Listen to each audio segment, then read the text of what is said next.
The crash of September 2008 brought the largest bankruptcies in world history, pushed over 30 million people into unemployment, and brought many countries to the edge of insolvency. Wall Street turned back the clock to 1929. The tremendous crowds which you see gathered outside are due to the greatest crash in the history of the New York Stock Exchange. After the Wall Street crash of '29, which led to the Great Depression, the U.S. Congress launched an official investigation. Interest in the senatorial bank investigation as J.P. Morgan arrives to testify. J.P. Morgan was among the business titans to be called to account by the Pecora Commission. Flash photography was introduced to heighten the spectacle.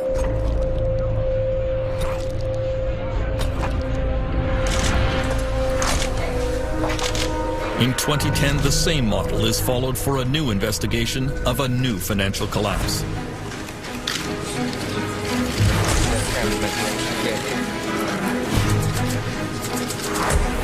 Panel, ladies, photographers, move aside. Former California Treasurer Phil Angelides is chairman of the Financial Crisis Inquiry Commission. I'm honored to welcome you as we start this series of public hearings into the causes of the financial and economic crisis. He has taken sworn testimony from a parade of government and bank officials, trying to get to the bottom of what really caused the 2008 meltdown.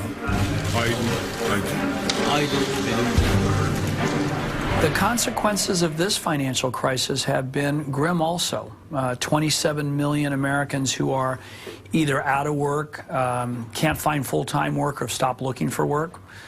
Millions who have lost their homes, and millions more who are in the foreclosure process. Trillions of dollars of wealth loss.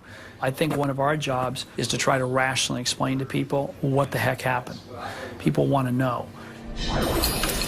How did it all go so wrong? The key trigger of the 2008 financial meltdown was easy lending in the U.S. housing market.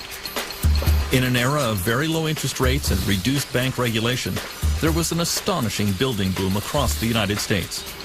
In California, banks decided that virtually anyone could qualify for a home loan. Jim Kling has been a real estate agent in San Diego for over 20 years. Really, in 2004 and 2005, if you could fog a mirror, you could get a loan. That's how bad it was. They didn't really know or care about the qualifications of the buyers. And a payment on that. And whether those people could make those payments or not apparently wasn't much of a concern. Bills getting to be more than you can manage? Crossroads Mortgage has a whole range of solutions geared to people just like you. So if you're thinking of buying a home or refinancing? Even if your credit is less than perfect, AmeriQuest can help. Call 1-866... Banks began making what were called subprime loans to people who could ill afford to pay back the money, especially if house prices ever went down. The one man who could have stopped that practice was then U.S. Federal Reserve Chairman Alan Greenspan. For 20 years, the world's most powerful banker. Greenspan was revered in Washington. His power feared even by presidents. The Federal Reserve was the one agency that had the full authority to regulate subprime lending. And despite all the evidence, despite all the yellow and red lights going off, they chose not to. Staff reports. I mean, let me just ask you, would you put this under the category of oops? Should have done it? I mean, my experience has been, in the business I was in, I was right 70% of the time. But I was wrong 30% of the time, and there are an awful lot of mistakes in 21 years. And I would point out that the captain of the Titanic was 99% right and 1% wrong. It's the size of the mistake that matters. We now know that banks and mortgage companies were indulging in all sorts of fraudulent practices to pump up their mortgage business. Many of the loans were extremely complex, and the terms hidden from borrowers. There were low teaser rates that would automatically reset to much higher payments after a few months. It was no accident that the most complex mortgages were sold to the least sophisticated buyers, especially in poor and minority neighborhoods like this one in South Central Los Angeles. So as you go about your daily work and your daily business, Congresswoman Maxine Waters has represented the district for 19 years in the U.S. House of Representatives. Information. You know, I've seen mortgages that were given to 70-year-old people who were on a fixed income, whose income was never going to increase, but that mortgage was going to reset within a few years. Where was that money going to come from? I've seen mortgages that I think are criminal. Angelo Mozillo was the undisputed king of the U.S. subprime market. He is called the Golden Boy because of his permanent tan and because at the height of the subprime real estate boom, he was making about $100 million a year. Everybody wanted to own a piece of real estate to get into the game. He became the darling of business magazines with a slew of fawning profiles of his rags to riches story. He always claimed that he was a friend to the poor and that his lending practices were helping scores of Americans attain the dream of home ownership. It's one thing for him to say that he was a friend to the poor, but in the final analysis, when you see that these poor people are now in foreclosure, now cannot get loan modifications, now ending up on the streets, then certainly that defies how he could have been, you know, a friend to poor people. Mozillo's company, Countrywide Financial, grew to become the biggest mortgage lender in the United States. Call Countrywide. We never stop thinking about what you need. And that makes home buying easy. Really. Countrywide was sold to Bank of America and almost immediately plunged in value. Angelo Mozillo was placed under investigation by the Securities and Exchange Commission. The SEC uncovered very damaging private emails in which Mozillo expressed his true feelings about the dangerous subprime mortgages he was peddling. He wrote, "In all my years in the business, I have never seen a more toxic product." At the same time, Mozillo was publicly reassuring all his investors and clients. Countrywide views the product as a sound investment for our bank and a sound financial management tool for consumers.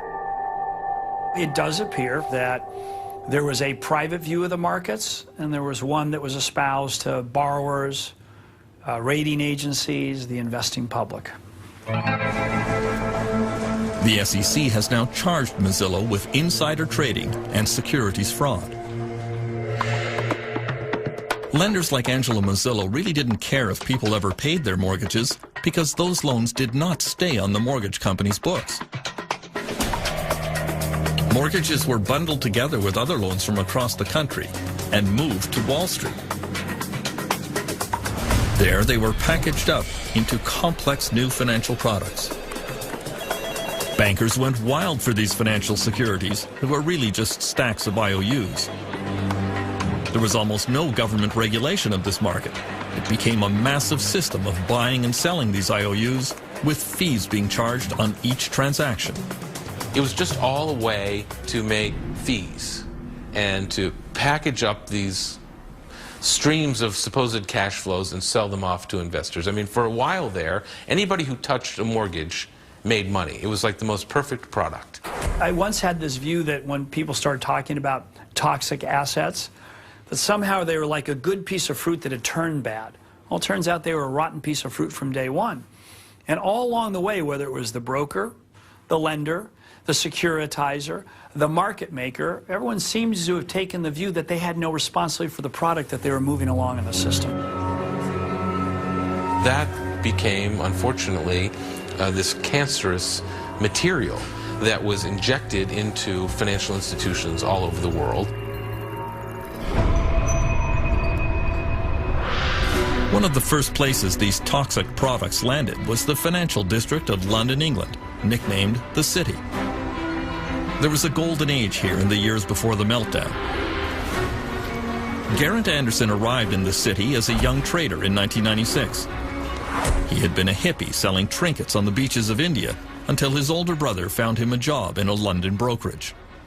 I literally didn't know what the city was. I mean, I kind of was aware that there was a stock market, and I said, well, why? I mean, you have to wear a suit and things like that. And he said, I'll tell you why. It's quite simple. You'll have about £300,000 to £400,000 within about 4 or 5 years, and then you can go off and live the life you want to live. Since the selling of trinkets wasn't going down too well, I thought, why not? I had no idea about finance whatsoever. I didn't know what a PE ratio was. I didn't know what a yield was. When you're in the city, all you have to do continually is present a view and present it strongly and pretend you believe in it. It was all about schmoozing clients, taking them to strip joints, taking them to bars, getting that company credit card out and really giving it a bash. The wild atmosphere in Britain was brought about because Chancellor of the Exchequer Gordon Brown was easing financial regulation there. He called his new approach the light touch. We will advance if there is light touch regulation, a competitive tax environment and flexibility. Well, Gordon Brown light touch was an effort really to make the City of London the world's greatest financial centre. And it meant giving the financiers, giving the bankers a very free hand in the marketplace. Paul Martin was Canada's finance minister in those years. He says deregulation came about because of a competition between New York and London to become the financial capital of the world. The race to become #1 was very, very important. But how do you attract the financial industry? Well, the most logical way is what they call regulatory arbitrage, which simply says, let's gut the regulatory system, and therefore more people will come. But the prevailing culture was one that the markets always go up. It was an easy way to make money, drinking champagne, fat cat analysts. It was a joyous time. Everywhere you looked, there was great big new offices being put up, statues being put in the forecourts, people building great monuments to themselves in terms of the buildings they occupied and the way that they behaved.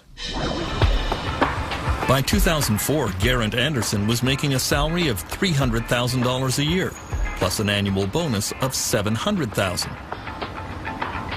He was invited onto business television shows as an analyst. We had profit before tax growth of 9.5%. The whole game is increasing your bonus. You don't go into the city to do the world some good. You go there to make money as quickly as possible. And if that means lying, cheating and stealing, that's what you do. Regulators and politicians are just deemed to be idiots. It's all about we will thrive with light touch regulation. And that, of course, is exactly what Gordon Brown was encouraging as Chancellor of the Exchequer. And interestingly, he calls my precise period in the city the age of irresponsibility. But it was partly to do with the fact he just said anything goes. And, you know, to me, it's just obvious. The way people were behaving was a rational way of behaving in the context of the bonus system and the lack of regulation. Before long, the Anglo-American risky financial model was spreading around the world, from Iceland to Dubai.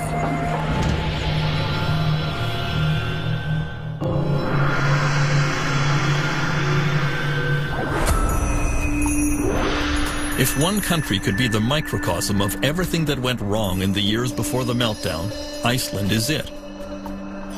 It is a place of staggering natural beauty. From its geysers, to its waterfalls, to its famous Blue Lagoon, it is a magnet for tourists. One thing Iceland was never known for was banking and high finance, at least until a few years ago. Iceland was transformed through the ideas of one man, longtime Prime Minister David Oddsson. He decided to shake Iceland out of its social democratic past and remake the country according to his free market principles. He surrounded himself with like-minded admirers. David Oddsson is somebody who fulfills the two criteria that Machiavelli puts up about political leaders. He is cunning as a fox and he is courageous as a lion. David Oddsson wanted to privatize almost everything touched by government. Iceland's #1 resource industry has always been fishing. Oddsson parceled up the country's fishing grounds and passed them off to big ship owners. On Egil Helgason's popular political TV show, the reaction was disbelief. For many people, this would sound as it's almost surreal. You take the fishing grounds, the fish that swims in the sea, and you give it to a bunch of people who own ships for good. This is the main resource of our country. This was the beginning of what came later. In 2003, Odson made his most controversial privatization. Some of the biggest banks in the country were auctioned off in suspicious circumstances. Coincidentally, they ended up in the hands of some of David Odson's closest friends. Mr. Odson's friends were father and son who came from Russia with some money they had made from shady dealings in the brewery business in St. Petersburg. And suddenly they found themselves to be the owners of the oldest bank in Iceland. These guys didn't know the first thing about banking. In retrospect, they're either greedy criminals or complete fools. The newly privatized Icelandic banks embarked on an orgy of dangerous financial practices. Bankers sold securities back and forth to each other at vast markups that falsely inflated their value. All Icelanders were encouraged to buy a house, or even two. The central bank lowered interest rates, flooding the country with easy credit. As in the United States, this triggered an unprecedented real estate boom. Icelanders living and working abroad came home to take advantage of the wild market. I lived in the UK till 2003, 2004. Then I came home. I bought a flat for 9 million kroner here downtown, almost close to where we are now. 1.5 years later, I sell it for almost 15 million kroner. I'm like, hey, what's going on? I've done nothing to this flat, and here we are, 6 million kroner in my pocket, just for keeping it for 1.5 years. And of course, when you're benefiting from it, you're sort of, okay, well, this is great. There's a saying now, if something is extravagant, oh, this is so 2007, you can't be serious. 2007 is having Elton John in your 50th birthday party, as one of the business tycoons did. People just went too far. People took one loan too many. People bought one car too many. Iceland was not alone in its reckless financial planning during the boom years.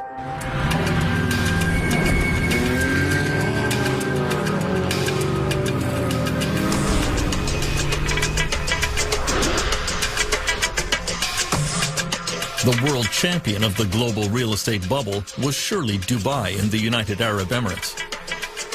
Money was no object, as every local sheikh and every booming company competed to see who could erect the most ostentatious building. No idea was considered too outlandish. When waterfront property rose dramatically in value, Dubai decided to make more.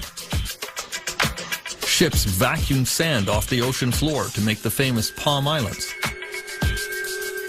On them were built an endless line of luxury condominiums and hotels that were snapped up by wealthy investors from across Europe, Africa, and the Middle East. Canadian Robert Lee went to work for Dubai's leading real estate company 10 years ago. Dubai in its heydays, we used to call the sales center the fish market. It's, you know, people could come and would say, give me an apartment, any apartment, I don't care what, 2 bedrooms, 3 bedrooms, just give me an apartment. Because in a way, people were buying options, because most people were buying things with zero intention of actually living in it. So they were buying coupons to resell it to somebody else. We'd be selling $1 billion worth of real estate in one day. All of this flowed from the vision of one man, Dubai ruler Sheikh Mohammed bin Rashid Al Maktoum. When he saw the first plans for what would become the world's tallest building, the Burj Khalifa, he had only one comment to the developer: make it bigger. I was silly to suggest a 90-story building, and the meeting was very short. He just left. But you know, I've been with him a long time, so I went again to the design studios, and then we put something really marvelous, and his question was, how much higher than anybody else? I said, it's about 40% plus. He said, great. He called me the next day and he said, where are the cranes? Was there no limit to how high Dubai could fly before it got too close to the sun? There was always a nagging sensation that is Dubai going to be like the other cities around the world that has seen the fall? But at the same time, you live here for a few years, you basically buy the story. You drink the Kool-Aid. And you're saying, hey, we must be different. While Sheikh Mohammed apparently believed that the party could go on forever, some began to wonder when the global real estate bubble would burst and what would set it off.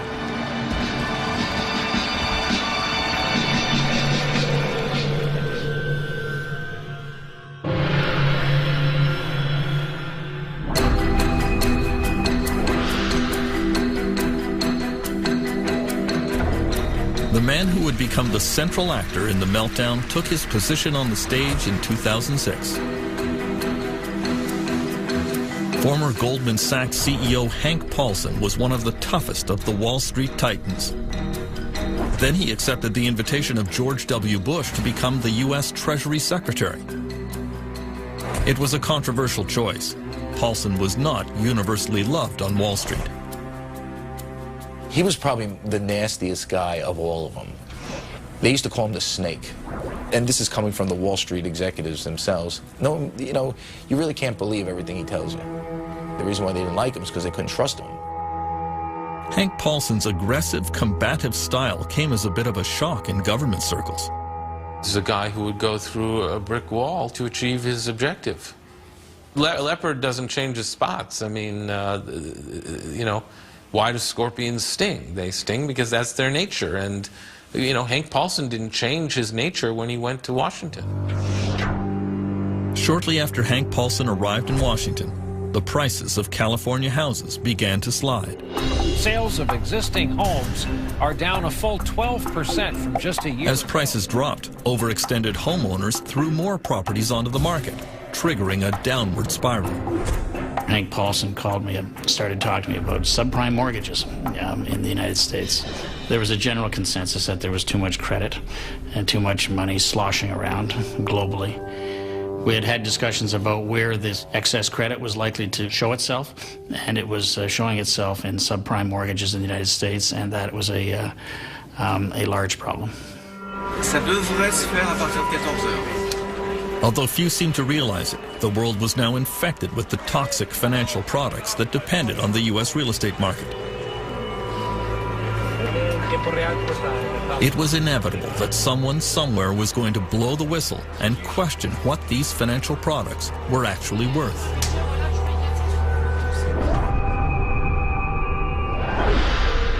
As it happened, the alarm sounded in Paris in August 2007. The giant French bank BNP Paribas discovered that many of its investment funds were filled with toxic U.S. securities. They stopped all withdrawals from those funds. It was a little bit like an old-fashioned movie where the bank president locks the door and tells people they can't get their money. It doesn't exactly make you feel good about the world. At the Ministry of Economic Affairs in Paris, the BNP Paribas decision triggered immediate crisis meetings, convened by Finance Minister Christine Lagarde. Ça a commencé de manière très dure, je m'en souviens très bien, parce que c'était interruption de vacances immédiate, retour à Paris et discussion immédiate avec les banques sur ces conduits qu'elles étaient en train de fermer en raison d'un début de fissure dans l'édifice financier. If BNP Paribas couldn't value their securities, then one started asking how many other companies couldn't value their securities. How did anyone know what the value of asset managers were, or even banks? Because, of course, banks were holding the same securities. And so suddenly faith in some of the foundations of 21st century finance began to crumble.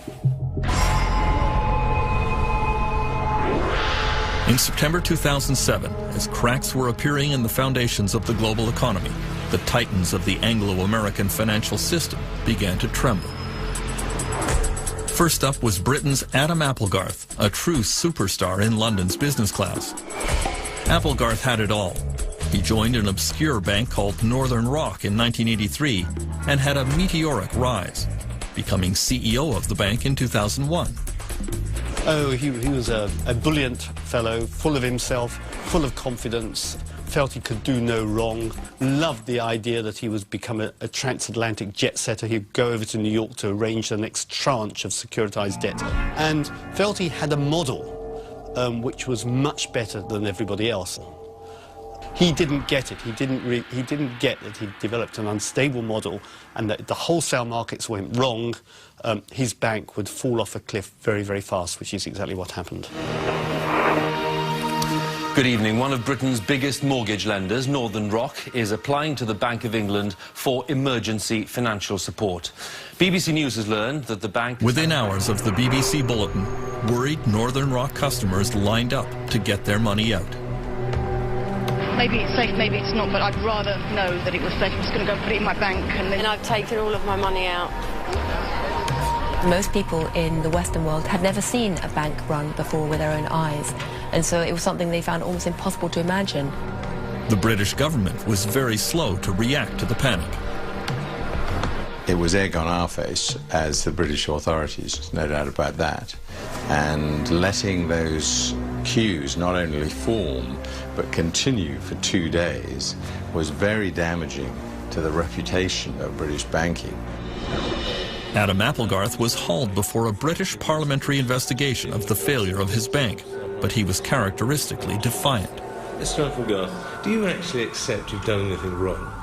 It was a good business model, but clearly couldn't deal with the unforeseen global freezing of the liquid markets. You keep saying it was unforeseen, yet this committee had been discussing it for 6 months.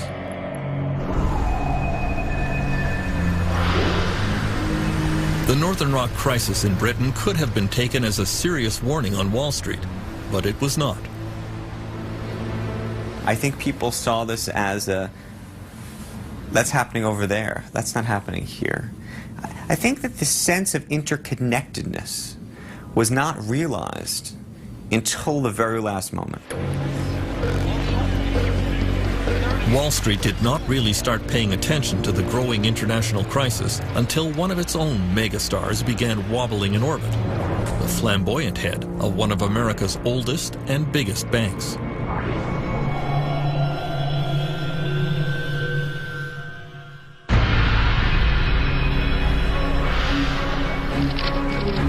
Through the spring of 2008, U.S. Treasury Secretary Hank Paulson was constantly reassuring his international colleagues that everything was fine with the U.S. economy and that only mild tinkering was required with the global financial system.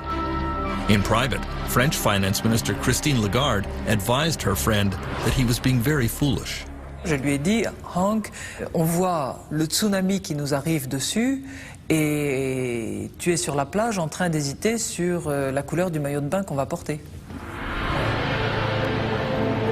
The first major U.S. casualty of the financial crisis came with the dramatic fall of one company and one man, the richest CEO on Wall Street.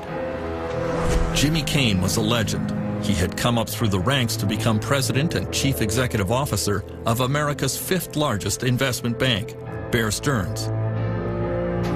He was famous for his backslapping, hard drinking, and high living style. Jimmy is really out of central casting. I mean, I've described him as an amiable rogue. I mean, he's definitely can be quite charming, definitely can be quite ruthless, has a twinkle in his eye, and I think that combination of ruthlessness and charm, that people get to the top with that combination. Jimmy Cain was a flashy risk-taker in business and in his personal life. In 2007, he was worth over $1 billion, and he wanted everyone to know it. Every Thursday afternoon after the stock market closed, he would board a private helicopter a few blocks from his Manhattan office and fly off to his country house on the Jersey Shore for weekends of bridge and golf. He did have one troubling habit that would come back to haunt him. He used to brag about smoking pot. I'm in the elevator of Bear Stearns, and it was 2004, 2005, and Jimmy Cain tried to hand me what looked like a joint. I'm not kidding. Cain's pot smoking became public at the worst possible time for his firm. In the fall of 2007, Bear Stearns' risky bets on mortgage-backed securities began to go wrong. The firm started to hemorrhage money. Then in November, the Wall Street Journal carried a front-page story which portrayed Jimmy Cain as an absentee landlord who was always out of touch at either golf games or bridge tournaments while his firm was in crisis. To top it off, the Journal publicly revealed his taste for marijuana.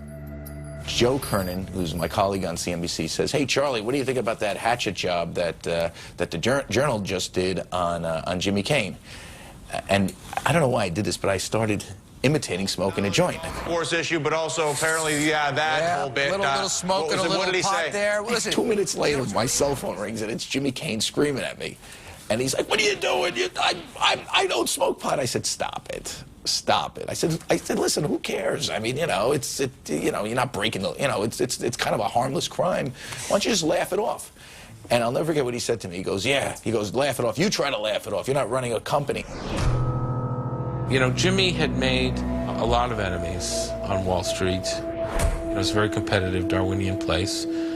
If they smelled, chum in the water, the sharks are going to circle. In January 2008, Jimmy Cain was forced out of the CEO position and became an unpaid chairman of the board at Bear Stearns, but the firm continued a downward slide. It had more exposure to toxic financial products than any other Wall Street firm. Cain had left a ticking time bomb behind him, and it exploded in March 2008. Rumors swept the financial world that Bear Stearns had liquidity problems, trouble raising cash. When Hank Paulson heard the rumors, he told his Washington staff this will be over within days. He knew that Bear's clients would immediately pull their cash out of the bank, causing it to collapse. We have some breaking business news tonight. The storied investment bank Bear Stearns is reportedly close to selling its... Paulson was right. On Sunday, March 16th, Bear Stearns was taken over by rival J.P. Morgan in a deal bankrolled by the U.S. government. Just 1 year earlier, Bear's share price had been a lofty $170. Get this, it's valued at about $2 a share in this deal. $2 a share just last year. People thought it was a typo. Bear stock had traded, what, in the 30s or 40s? The closed in the previous Friday, and so, the idea that it would be worth $2 a share was impossible to fathom. Okay, can I ask you one question? No. Do you think that in May 2010, when Jimmy Cain was summoned before the Financial Crisis Inquiry Commission to account for the collapse of his bank, he seemed to suggest it had nothing to do with him. Cain presented Bear Stearns as a victim of market hysteria. The market's loss of confidence, even though it was unjustified and irrational, became a self-fulfilling prophecy. When I hear a lot of the people who come before us, I'm struck by the extent to which all the fingers point away from themselves. And I'm struck by the extent to which so many people on Wall Street somehow do not draw a correlation between the actions and activities and the risks they were undertaking and the crisis that occurred. Most world investors took exactly the wrong message from the bailout of Bear Stearns, that some banks were now considered too big to fail. The key message that emerged after the Bear Stearns bailout was that no matter what happens, the American government, and in fact it was presumed the European government, will not let a big bank go bust. For some on Wall Street, it was obvious that the next domino to fall would be America's fourth largest bank, the venerable Lehman Brothers, run by one of the most feared and ruthless men in the United States.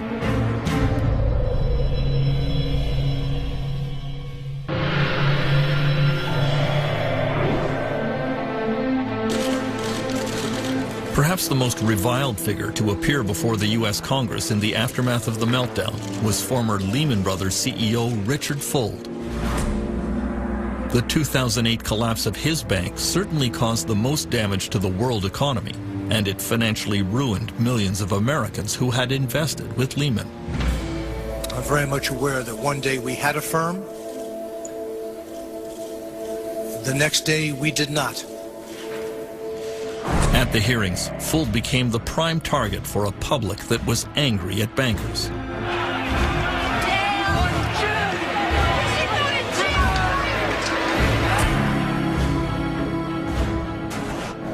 Dick Fuld had spent his entire career at Lehman Brothers, starting at the bottom and clawing his way up the ladder.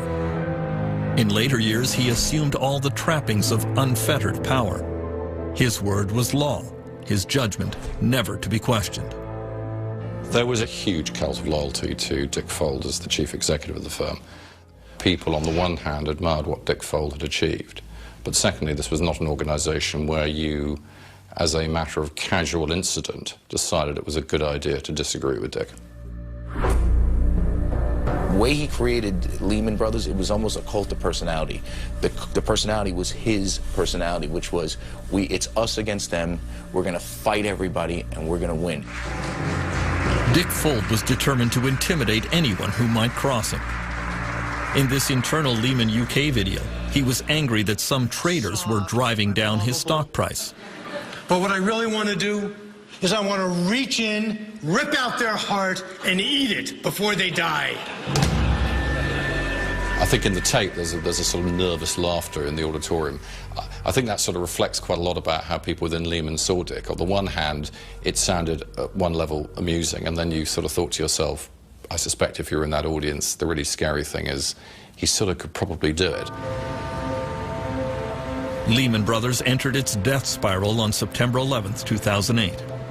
The stock was plummeting. Dick Fuld was advised that it was time for a fire sale of his corporate assets, but he resisted. Telephone records show that U.S. Treasury Secretary Hank Paulson spoke frequently with Fuld, but he felt his message was not getting through. He was definitely exasperated with Dick Fuld. I think everybody was. He seemed to be unable to recognize the gravity of the situation his firm was in and unable to do the things that were needed. On Friday, September 12th, Hank Paulson decided that it was time for drastic action to save Lehman Brothers, but he did not want to authorize another government bailout. He flew to New York on his private jet and summoned all the Wall Street CEOs to an emergency meeting at the New York Federal Reserve Building. You know, the fire alarms are going off. The tornado siren is going. And so when the chief of police and the chief of the fire department says we need the heads of all the major employers in our town to come together to come up with a plan, you come. At 6 p.m., Hank Paulson started that secret meeting with America's leading bank CEOs. Jamie Dimon of J.P. Morgan, Lloyd Blankfein of Goldman Sachs, John Thain of Merrill Lynch, and John Mack of Morgan Stanley. I began working on a plan. Paulson told them that they all knew why they were there. Without their help, Lehman would not open for business on Monday, and the consequences for everyone sitting around that table would be disastrous. Across town, Dick Fuld was astounded that Hank Paulson had not invited him to the crisis meeting. Here his company is basically being carved up, and he's not allowed to be there. He's calling and they're not returning his calls. Inside Lehman Brothers, there was an air of unreality. The firm had been in existence since 1850. They had survived the Great Depression of the 1930s. They had survived the 9/11 attack that destroyed their offices in the World Trade Center. Surely they could survive this. Tonight, one of the biggest investment firms is in serious trouble. Lehman Brothers with a Lehman Brothers stock has been plummeting along with confidence in its ability to survive. These people have been through it before. They were going through it again. Do you know what? The rest of the world hates us, but that's okay because we're going to emerge on top here. And I believe that was what was persisting at Lehman Brothers right until midnight on the famous weekend. I don't think anyone really at the senior management believed it was going to happen. On Sunday, the bankers finally came up with a private sector plan to save Lehman Brothers. The company would be divided in two. The solid assets of Lehman would be purchased by Barclays, a British bank. The American bankers agreed to take over the questionable parts of the company. Just as everyone was about to celebrate, word arrived that the British government would not approve the deal. Hank Paulson placed an emergency call to British Chancellor Alistair Darling, but couldn't budge him. I understand Hank Paulson's problem. He had to sort out Lehman's problem, and the conversations we had were very amicable, and we understood each other's position. But I was quite clear. I could not agree to something where the British taxpayer was taking on a liability that people didn't fully understand. Paulson hung up feeling deflated and frustrated. He announced to everyone in the room, "The British screwed us." objectively, this deal was never going to happen. And the most striking thing about this whole story is how little effort the Americans gave to talking to the British authorities until literally the last minute. Paulson knew Lehman's failure would bring financial catastrophe. Millions of people around the world would lose their savings and pensions. At this moment of maximum tension, Hank Paulson had a panic attack. He slipped out of the room and called his wife. I just said, Wendy, Lehman Brothers is going to fail, and it's going to be very bad, and a lot of people are looking to me, and I don't have all the answers, and I'm afraid, would you pray for me? This has been an historic Sunday on Wall Street, and it's not over yet. At this hour, the Lehman Brothers Investment Bank appears headed toward bankruptcy. With $613 billion in debt, Lehman is by far the largest bankruptcy ever in this country, dwarfing... On the sidewalks of New York and in investment houses around the world, there was a rising sense of panic. One who felt it was Mohammed El Arian of Pimco in California, among the world's largest institutional investors with $1 trillion under management. I remember calling my wife and telling her, go to the cash machine, take cash out, because I'm not sure whether the banks are going to open tomorrow. There was a feeling that the system was incredibly fragile, that the unthinkable was clearly thinkable. Lehman Brothers officially declared bankruptcy at 2 a.m. There was widespread fear that could trigger a chain reaction that would take down the world banking system. At the New York Federal Reserve, then President Tim Geithner told his staff to prepare for the crash landing of Lehman. He told them to put foam on the runway. The problem is they didn't put nearly enough foam on the runway, and there were all sorts of unintended consequences. The ripples that they anticipated turned out to be a tsunami. The tsunami unleashed by the crash of Lehman Brothers would sweep around the globe, destroying millions of jobs and wiping out the economic future of entire countries. Protests rocked world capitals, from Reykjavik to Beijing to London.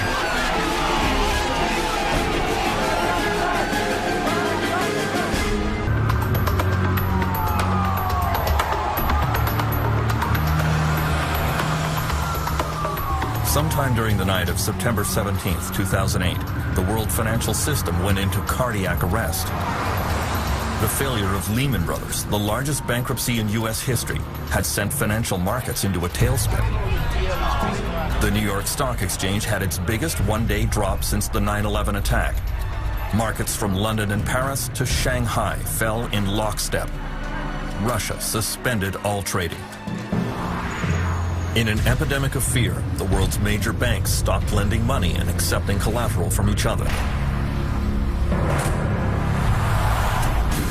The next morning, at precisely 10:15 a.m., President George W. Bush stepped out of the Oval Office to try and reassure the public. The American people are concerned about the situation in our financial markets. I've canceled my travel today to stay in Washington and consult with my economic advisors. Bush convened that emergency meeting in the White House Roosevelt Room. According to notes, U.S. Treasury Secretary Hank Paulson told the president that the United States was on the edge of a total financial meltdown. He said, if we don't act boldly, we could be in a depression deeper than the Great Depression. Paulson had also warned, this is the financial equivalent of war, and we're going to need wartime powers. There was a moment, I think, in this country where, at least for several days, the de facto President of the United States, actually, was not President Bush, but it was an unelected gentleman from Wall Street named Hank Paulson. Over the last 2 years, Hank Paulson has been summoned before numerous congressional investigations of the meltdown. Everyone realizes that the ruthless former CEO of Goldman Sachs played the leading role, and everyone wants to know why he did what he did. He was supposed to be the main free enterpriser in the Bush administration, but he ended up overseeing the greatest government intervention in the economy since the Great Depression. All investigations go back to his key decision in September 2008 the decision to allow Lehman Brothers to fail. In the White House on that Monday, Hank Paulson seemed almost flippant about the catastrophic bankruptcy. Good afternoon, everyone, and I hope you all had an enjoyable weekend. Yeah. He said that it was not the role of government to save private businesses. I never once considered that it was appropriate to put taxpayer money on the line in resolving Lehman Brothers. Not saving them is a little bit like saying, well, we're not going to put the fire out in your house because you caused the fire because you were smoking in bed.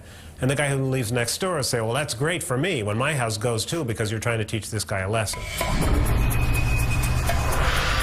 The Lehman failure had repercussions around the world. Millions of people would lose their life savings. Pension plans were decimated. French Finance Minister Christine Lagarde would play a key role in the crisis. Although she was a close friend of Hank Paulson, she publicly called his Lehman decision horrendous. Vous savez, je l'ai dit pratiquement le lendemain matin de la décision. J'ai été à l'époque bien seul et parfois un peu critiqué. Je persiste à penser que c'était une mauvaise décision.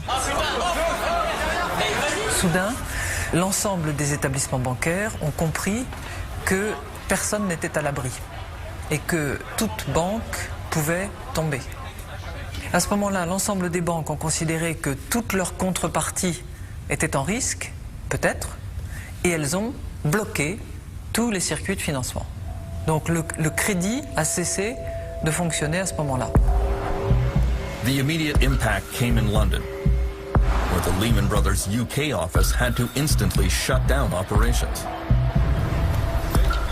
A lot of Lehman's trading was done through its subsidiary in London, and every Friday it would send all its cash back to New York. So on the Monday morning in London, there was no cash. The holding company had gone into Chapter 11, and there wasn't a penny to pay the staff. And that was about the worst way you could possibly close a bank. And so you had these pictures of staff just leaving with boxes full of files. The uncertainty on day one was huge and very damaging. So how are you feeling? How do you think? So all of these investors, not just in Europe and Asia, but in the United States and everywhere, all of a sudden have no access to this cash, no access to any of these assets, and have to start selling down their own assets at fire sale prices.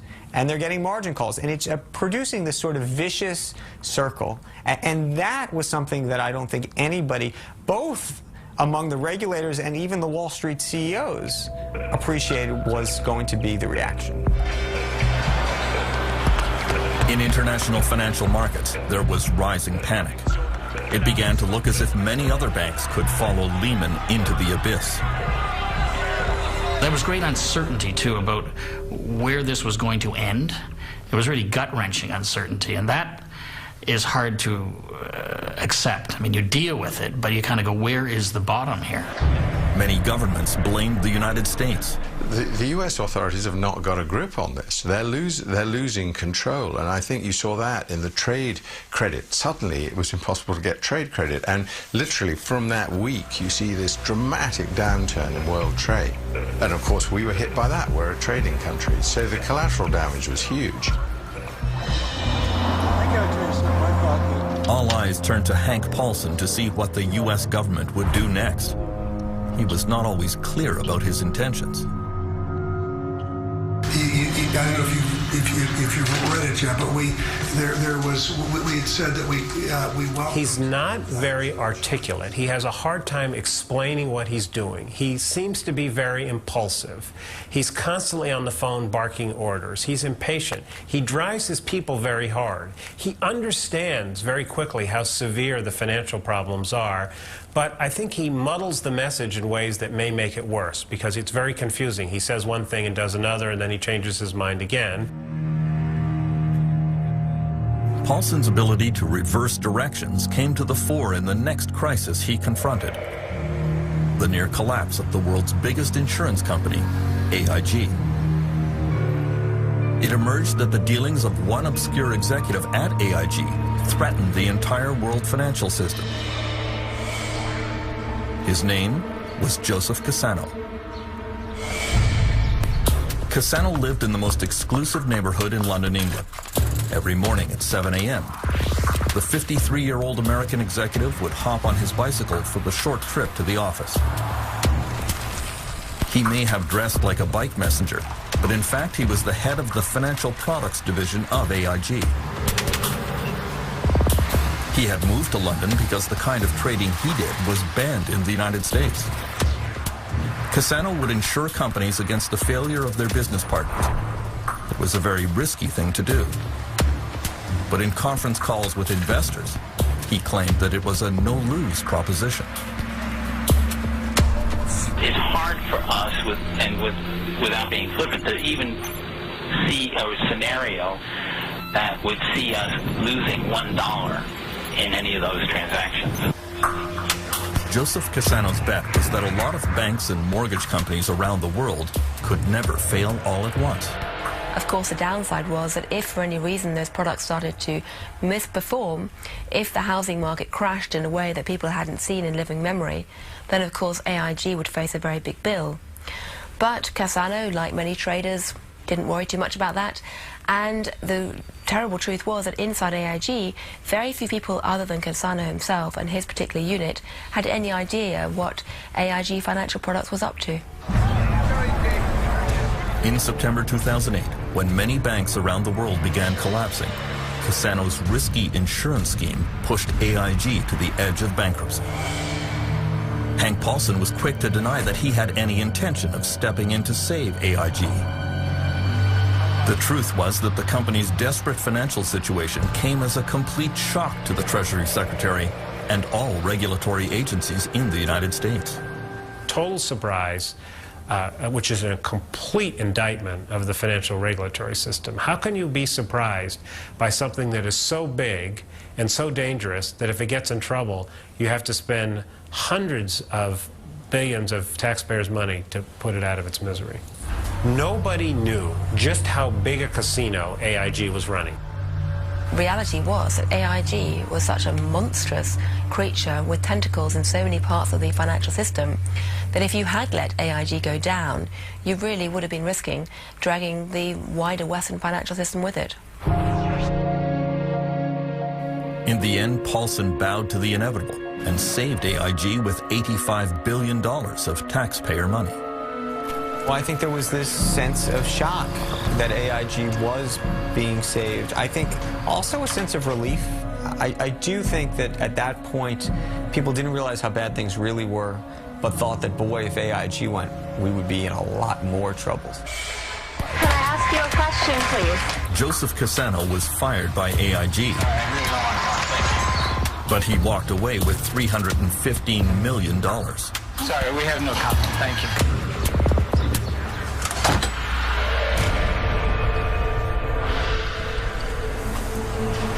On Thursday, September 18th, U.S. Federal Reserve Chairman Ben Bernanke and Hank Paulson went to ask congressional leaders for more powers and several $100 billion to staunch the bleeding.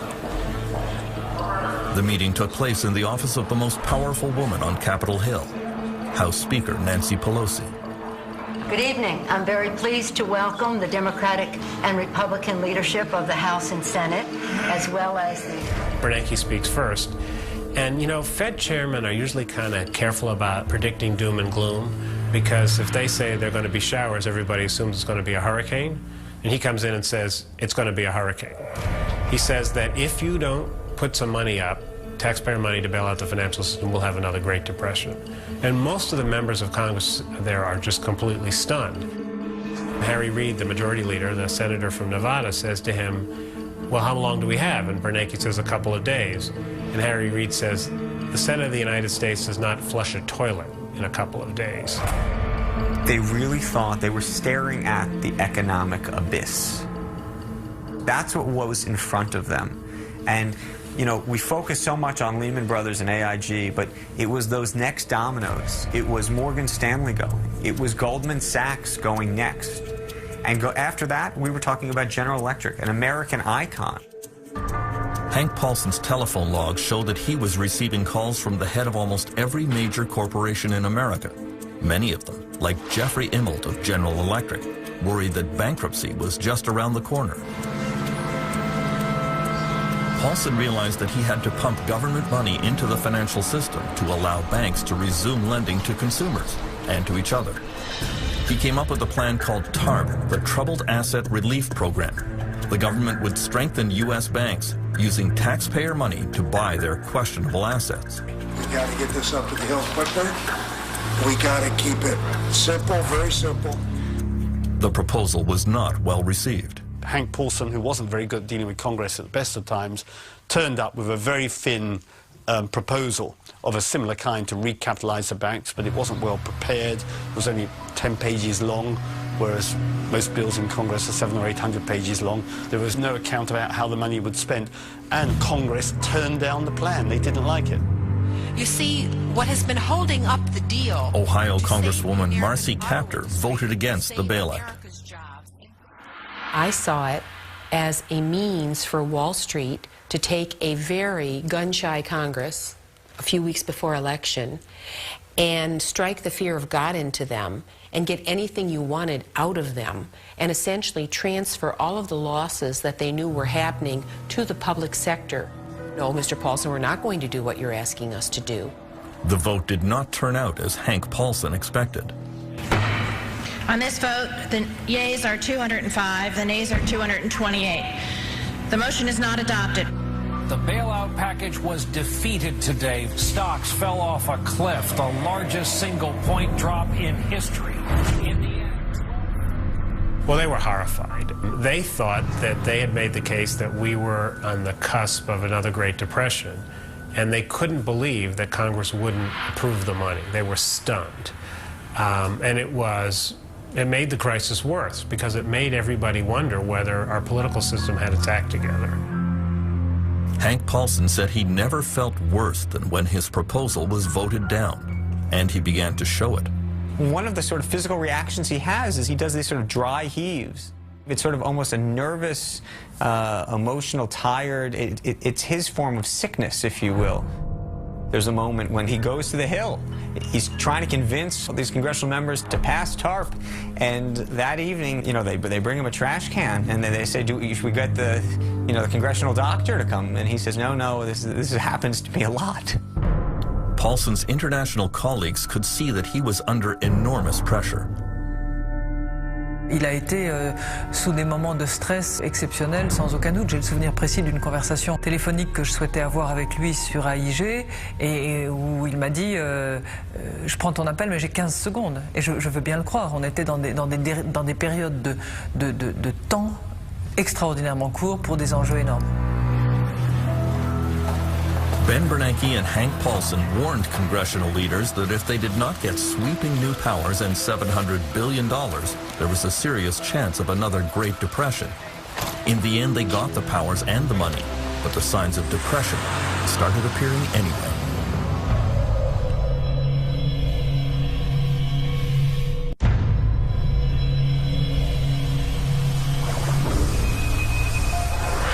In the last few months of 2008, signs of economic depression appeared in many parts of the United States. There were over 1 million home foreclosures, the greatest share in California. 2 years later, the foreclosure rate is still increasing. What he doesn't get right now, he can get from... Deputy Mark Haybaker of the Sacramento Sheriff's Department used to enforce only 1 or 2 foreclosures a month. Now he has 20 to 30 a week. The owner here had poor health and no insurance, and so lost everything. Good luck to you folks, huh? All right, take care. Don't move to California, that's all I gotta say. Construction worker John Kesnick is helping the family move out on the foreclosure deadline, piling their belongings onto the sidewalk. He too has been out of work for months. Hey, just no one's buying any houses. What's happening to the California dream? Yeah, okay. It used to be good here. Ain't no more. It was good, guys. Sheriff Haybaker has one of the toughest jobs in the state. He often has to forcibly remove people, and sometimes even has to draw his weapon. He is haunted by the case of one older man who was not going to listen to reason. Hello? Sheriff! And he continually called the bank and made threats to them. The bank made me aware of this. I showed up with another officer. We approached the house and made entry into the house, and when we did, he shot himself, committed suicide. The living room was dark. He was sitting in the living room on a couch. Didn't leave a note for us, didn't leave any explanation at all, and he did pass away the day after that. His family had probably lived there his whole life, and the bank took his house, and he probably felt that he had nowhere else to go. After being foreclosed, many former homeowners have no place to go and fall into despair. Some have to sleep in their cars.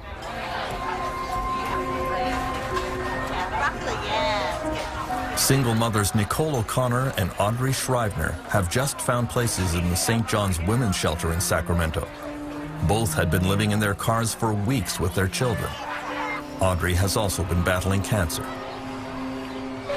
I've been working since I was 15, so I have a lot of history, but physically I'm just not up to it, right now. And so for the month before I came here, me and the two kids were living out of my van.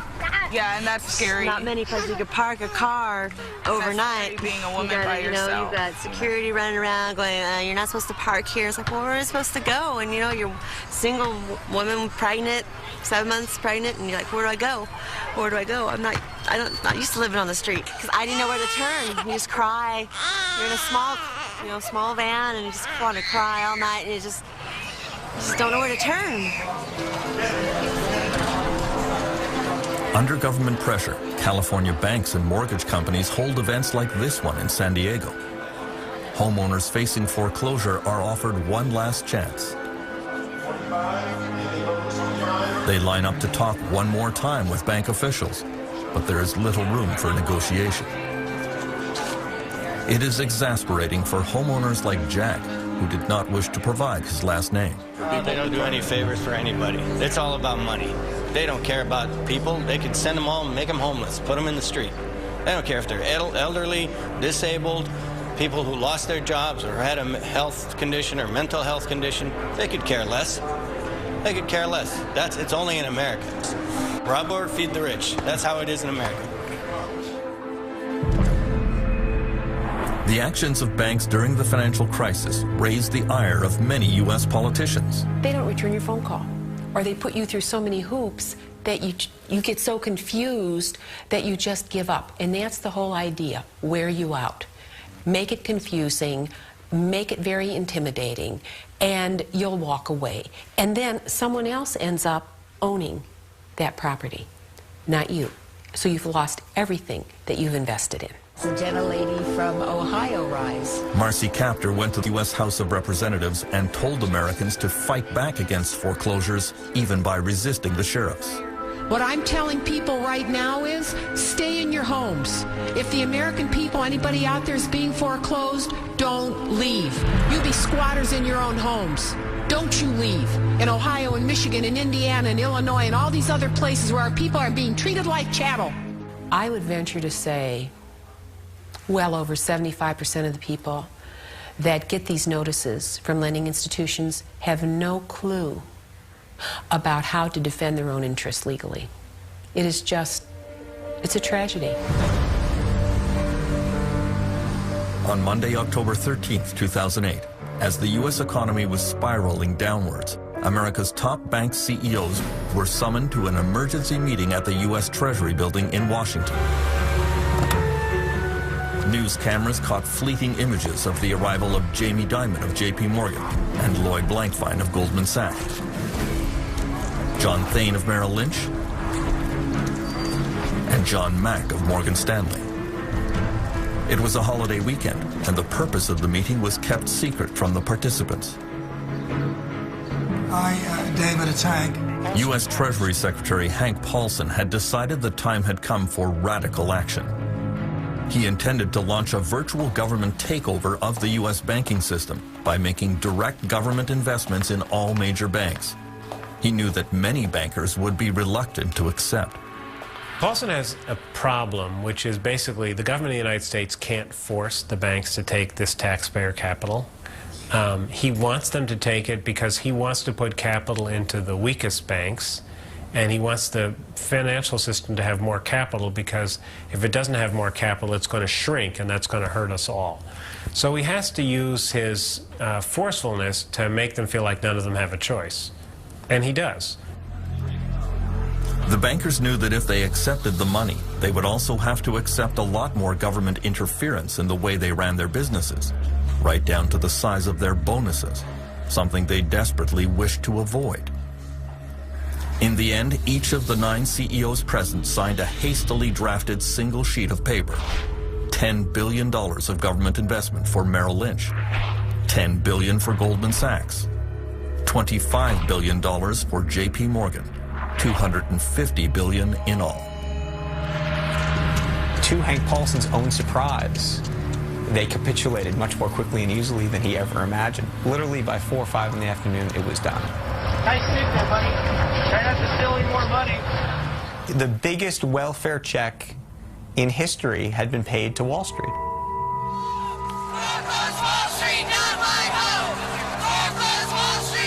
Hank Paulson may have had sound financial reasons for doing what he did, but he had no idea what the public reaction would be.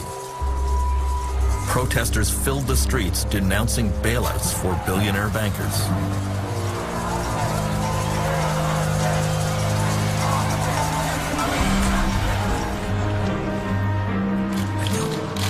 Paulson is still under fire for his handling of the financial crisis. At congressional investigations, he is pressed about what exactly U.S. taxpayers got for their billions of dollars. Ohio's Marcy Kaptur is determined to hold him to account. Well, you know, I wish you'd gotten a better deal for the taxpayers. You certainly got a good deal for a lot of your former clients. I think if you look at what the taxpayer is going to make on a number of these companies, it will have been good. But the biggest advantage to the taxpayer is what didn't happen. And that we did not have a collapse. We did not have double the number of foreclosures in Ohio. And oh, they're happening, Mr. Paulson. You ought to come and visit us in Ohio and see the results of your handiwork. Well, I know how terrible it is. I'm just telling you it would have been worse. That's your best argument. That's not good enough. You probably don't agree there was a crisis. I agree it was a crisis of your making for very... The gentlewoman's time has expired. The economic collapse of 2008 quickly spread to Europe, and so did the rage against bankers and politicians.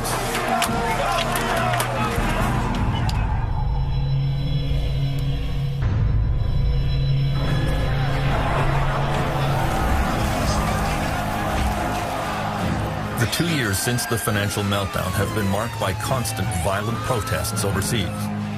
Police have fought pitched battles with demonstrators in London, in Italy, and in Lithuania. Protests in Greece began with farmers and quickly spread to civil service workers and students, all of whom are facing severe funding cuts because of the meltdown. From the very start, European governments stumbled in response to the turmoil. Conflicts first appeared at this meeting in Paris on October 4th, 2008. Banks in Britain and France had already started to collapse, but Europe's leaders couldn't agree on what to do about it. France's Christine Lagarde had proposed a European rescue fund for troubled banks, but Germany's Angela Merkel wanted nothing to do with bailouts of any other country's financial problems. In a closed session at the summit, Merkel sternly told President Nicolas Sarkozy, every country must clean up its own shit. Ironically, that very day, a German mortgage lender suddenly needed a massive government bailout, and it was Merkel who had to write the check. A French newspaper quoted Sarkozy's gloating. Merkel told me each to his own shit, and then she ends up in it. Maybe the meeting failed, but it was not my failure, it was Merkel's. She fell into her own trap. The whole affair was not a great advertisement for European unity. The c'est pas un drame. C'est pas d'aujourd'hui que l'on ignore qu'il y a une culture anglo-saxonne, que l'Allemagne a sa propre organisation en Länder et que les pays méditerranéens peuvent avoir d'autres idées. Tout le monde le sait. Et vous savez, l'Europe, c'est 27 pays souverains. Ce ne sont pas des provinces. Ce sont des pays avec leur souveraineté, leurs drapeaux, leurs hymnes nationaux, leurs histoires respectives qui ont souvent été en guerre les uns avec les autres. Et cette Union européenne qui est un véritable miracle depuis sa constitution, elle fonctionne de manière cohérente, consensuelle, cohésive. Mais elle ne fonctionne pas comme un seul homme sous une fédération comme pourraient fonctionner les États-Unis ou le Canada par exemple. We now know that the only thing that really unified the European powers was anger at the United States. A tug of war played out behind closed doors when world finance ministers descended on Washington to confront the Americans in the first week of October 2008. That critical meeting was chaired by Hank Paulson. Hank started the meeting by saying, you know, we're in a bad situation here. We have banks failing in the United States, banks failing in the United Kingdom. Some of the regional banks in Germany had failed. It was unclear that the markets would even open on the Monday, and we better deal with this. And that's a sobering conversation. French Finance Minister Christine Lagarde admits anti-American feelings were running high. Ce qui est certain, c'est que les dérèglements financiers à partir d'un marché, le marché américain, et qui a son origine dans une bulle immobilière considérable, a déréglé l'ensemble des circuits financiers et a précipité l'ensemble de nos économies dans le monde en situation très difficile. The reaction of the Europeans is, for the most part, was very aggressive, very accusatory of the United States. You caused this because you let Lehman Brothers fail. I didn't think it was particularly useful. I mean, and I pointed out to some of my colleagues that a lot of the European banks were leveraged at 30 to 1 and 40 to 1, so they couldn't really be too critical of investment banks on Wall Street that were leveraged the same way. The G7 finance ministers met President Bush the next day at the White House. He acknowledged that the United States bore the chief responsibility for causing the crisis and promised that the U.S. would change its ways to help clean up the mess. The finance ministers left the White House with a new plan that was agreed to by all G20 finance ministers, the World Bank, and the International Monetary Fund. So by Saturday night, everybody in the financial world that had anything to say in government or in the central banks had endorsed the plan. I think actually that's quite positive news in terms of world government. Former Canadian Prime Minister Paul Martin says world leaders were struggling with how the game of international finance had changed. The best example, I think, in many ways is, is this person buys a house in California, pays twice as much as he can afford and twice as much as the house is worth on the basis that the value of the house is going up. He gets a subprime mortgage, and it defaults. And what happens as a result of his default? Asian markets crater, and municipalities in northern Norway are declaring bankruptcy. That is an interconnectedness which I don't think anybody fully understood. Far from the corridors of power, some countries were immediately devastated by the global financial collapse. Iceland was headed for bankruptcy and ruin.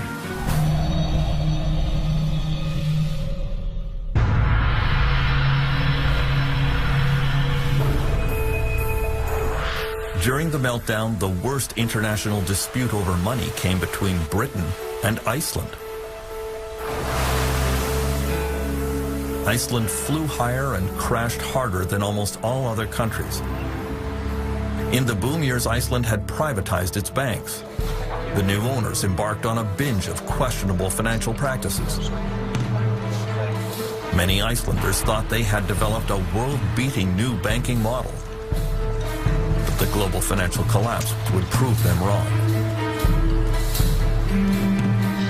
Egil Helgason is Iceland's most popular political broadcaster.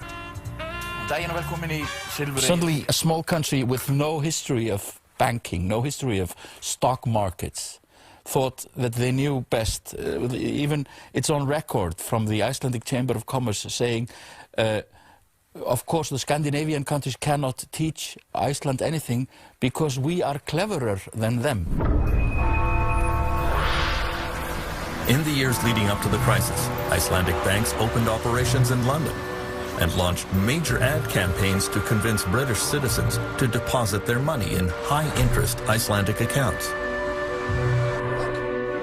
Credit cards, club cards, discount cards, frequent flyer cards, ridiculous. The actor John Cleese became a pitchman for the Kaupthing Bank. So all you Icelanders have got this figured out. Miss IceSave, right. IceSave was an internet deposit scheme run by Landesbank.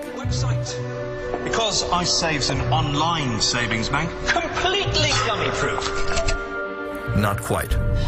In October 2008, Iceland's banks quickly collapsed and had to be taken over by the government. Prime Minister Geir Haarde went on national television to announce that the country was facing bankruptcy and ruin. Svo hætta raunveruleg, góðir landsmenn, að íslenska þjóðarbúið myndi ef allt færi á versta veg, sogast með bönkunum inn í brimrótið og afleiðingin yrði þjóðar gjaldþrot. Guð blessi Ísland. The UK government immediately demanded that Iceland guarantee British deposits in Icelandic bank accounts. Already facing bankruptcy, Iceland refused. British Prime Minister Gordon Brown was furious. What happened in Iceland is completely unacceptable. I've been in touch with the Icelandic Prime Minister. I've said that this is effectively illegal action that they've taken. We are freezing the assets of Icelandic companies in the United Kingdom. Britain invoked its draconian anti-terrorism legislation and placed Iceland and Landesbank on its official list of proscribed organizations. Icelanders couldn't believe it. You have the Al-Qaeda, you have the Taliban, you have North Korea, and you have the Landsbanki of Iceland, the Financial Ministry of Iceland, and the Central Bank of Iceland. So when you're on this list, you have no chance. So whatever credibility there's left, it's gone. Icelanders were very upset that Gordon Brown had categorized them as terrorists. Well, we basically think he's a bastard. We consider Britain a friendly country.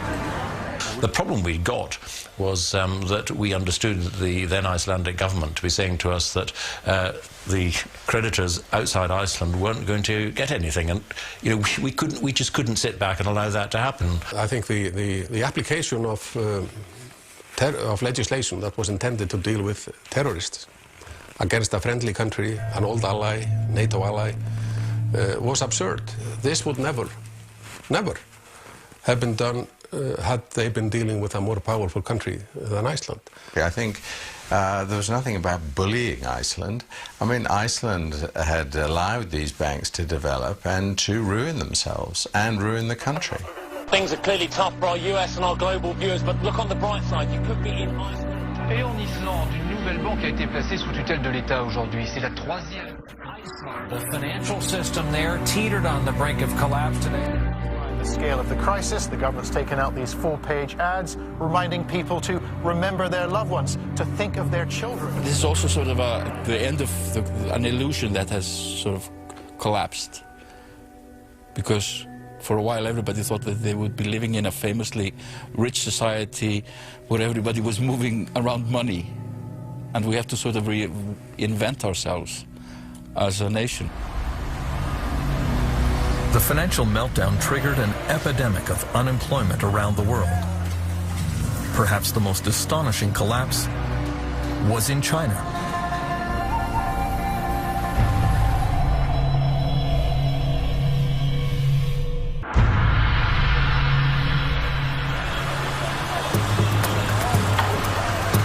The interconnectedness of the world economy became starkly apparent in late 2008 in China.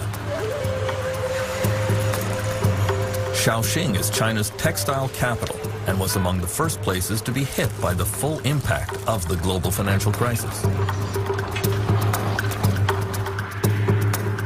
The story begins with Tao Shulong, the millionaire owner of this textile plant in Shaoxing. Tao's factory employed 4,000 workers in an industrial compound that covered the size of several football fields.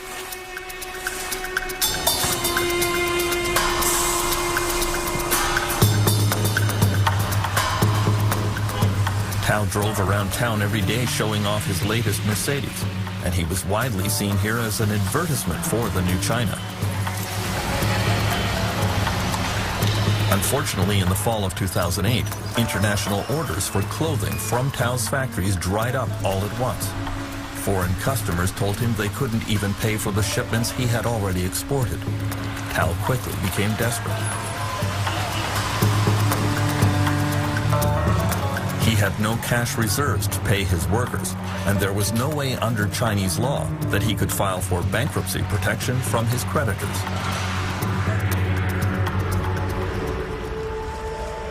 And so late one night in October, Tao sold his Mercedes, burned the financial records of his companies, and disappeared into the night.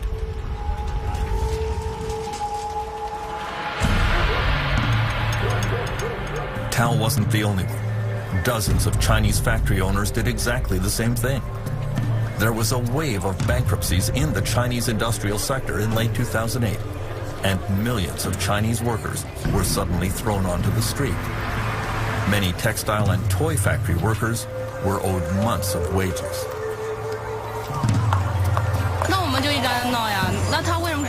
We just want to be paid what we deserve, and we are not asking for anything that we do not deserve. The thing to remember about Chinese industry and Chinese companies is that they're highly reactive and responsive. You think these are companies that can turn around a toy design and make it an export before Christmas, sometimes in a matter of weeks. And they're exactly the same.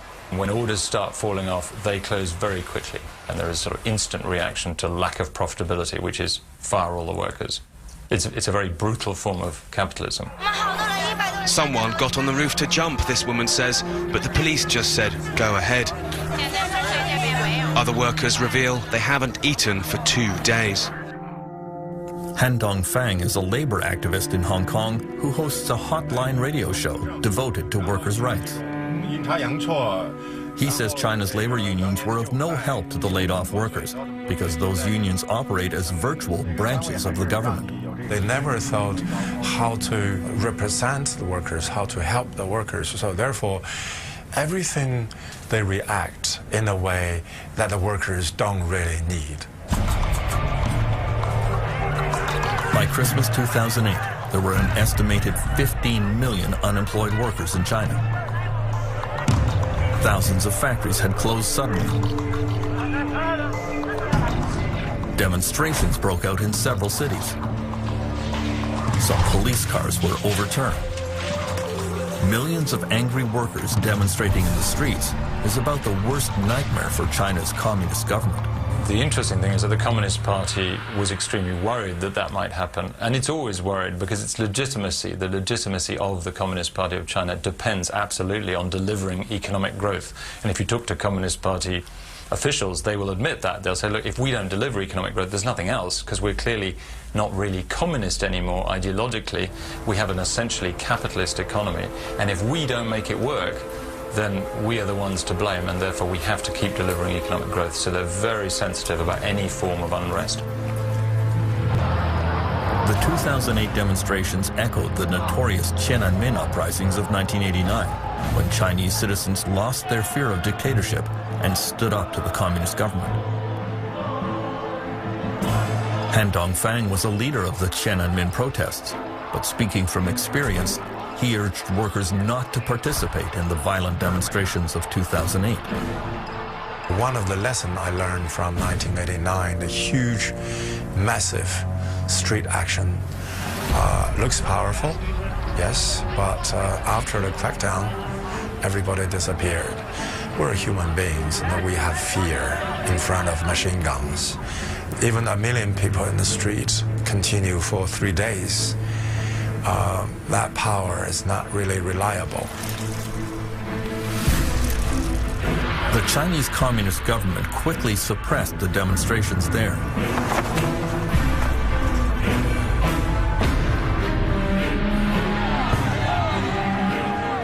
But by the end of 2008, workers around the world joined the global protest against the economic devastation brought on by the financial meltdown.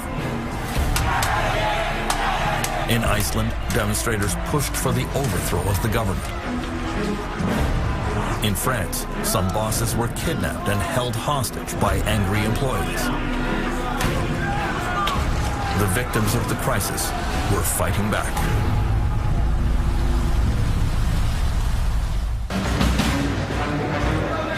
The years since the 2008 collapse have been marked by demonstrations around the world.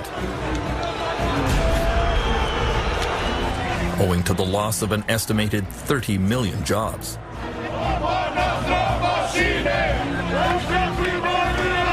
In many places, there were violent street protests, but they were easily weathered by governments and large corporations.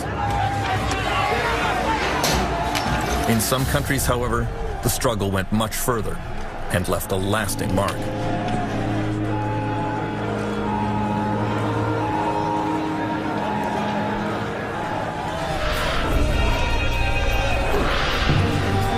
The epicenter of this battle was in France, where workers have always been quick to the barricades.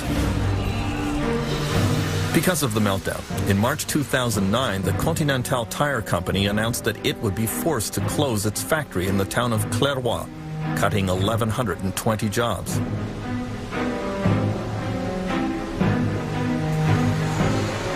The plant was still showing a profit, but according to the factory boss, Louis Forzy, the workers here were just not as motivated and productive as they should be. Selon moi, et c'est les chiffres qu'ils montrent, nos résultats sont inférieurs à ceux des autres usines.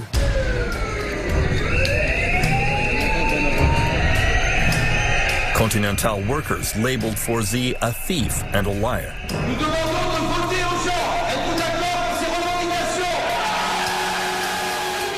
They convened a meeting at the plant to organize a protest. J'ai supprimé ma vie de famille pour Continental. C'est honteux. Forzy showed up to address them. He made a show of his patience and forbearance, until an egg in the head changed his mind. He immediately decided that perhaps he had underestimated the situation and made a tactical withdrawal from the field of battle. Why did that happen? Why? Because people were shocked, they were angry. Je pense aussi qu'il était au courant depuis longtemps qu'il allait y avoir une fermeture du site.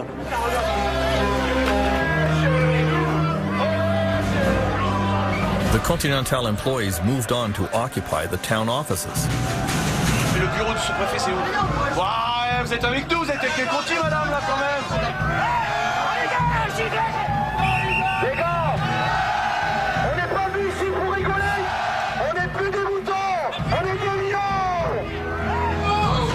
When union leader Xavier Mathieu received news that a judge refused to grant them an injunction to stop the plant closing, he and the workers began trashing the place.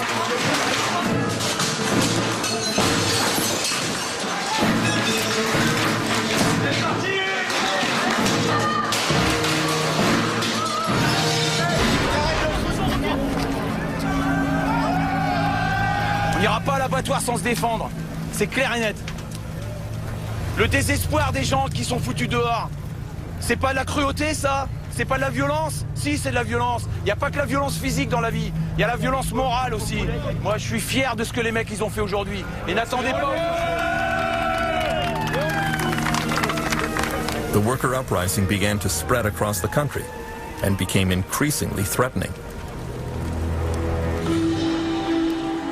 The Caterpillar Heavy Equipment Company in Grenoble announced that, in spite of record profits, they would be cutting 20,000 jobs worldwide, over 700 here in France. The global meltdown would reduce demand for their bulldozers, and so production would have to slow down. On March 2nd, workers surrounded the plant.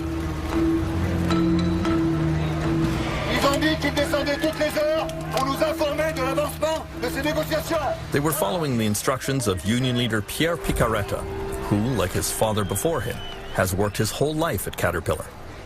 On est des humains Et on n'accepte pas, là, tête baissée, cette économie qui nous fait souffrir. Donc on ne pouvait pas accepter comme ça le fait d'annoncer des bénéfices records et de licencier les personnes. Oh, venez les gars, vous faites quoi là? 3 weeks of negotiations led nowhere.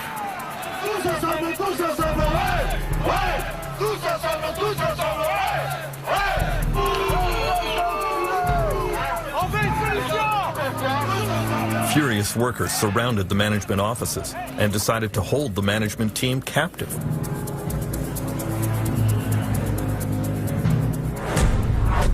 The first union leader on the scene was Nicolas Benoit. Ce coup-là, les patrons ne sont pas partis, donc on les a obligés à venir à la table des négociations pour discuter. Ils ont refusé, donc les salariés ont dit tant que vous ne reprenez pas des négociations qui soient des négociations sérieuses, vous restez là. Et là, vous êtes séquestré ou pas? Pour l'instant, non. Nicolas Polutnik led the management team that was taken prisoner. At first, he refused any further discussions with the union. Faut pas nous prendre pour des putes. Alors, messieurs, vous voulez reprendre les négociations? With the Caterpillar bosses held captive, the situation became increasingly dangerous. The police did not immediately intervene. The union leaders were trying to keep control of the situation. Allez, faites panique, s'il vous plaît. Oh, les gars, on dort ici, hein. The media were then told that the bosses would be staying the night.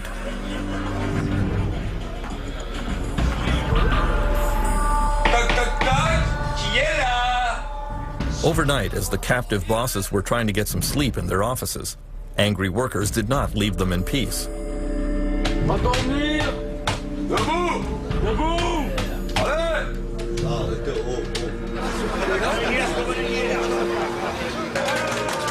The Caterpillar kidnapping incident made news around the world.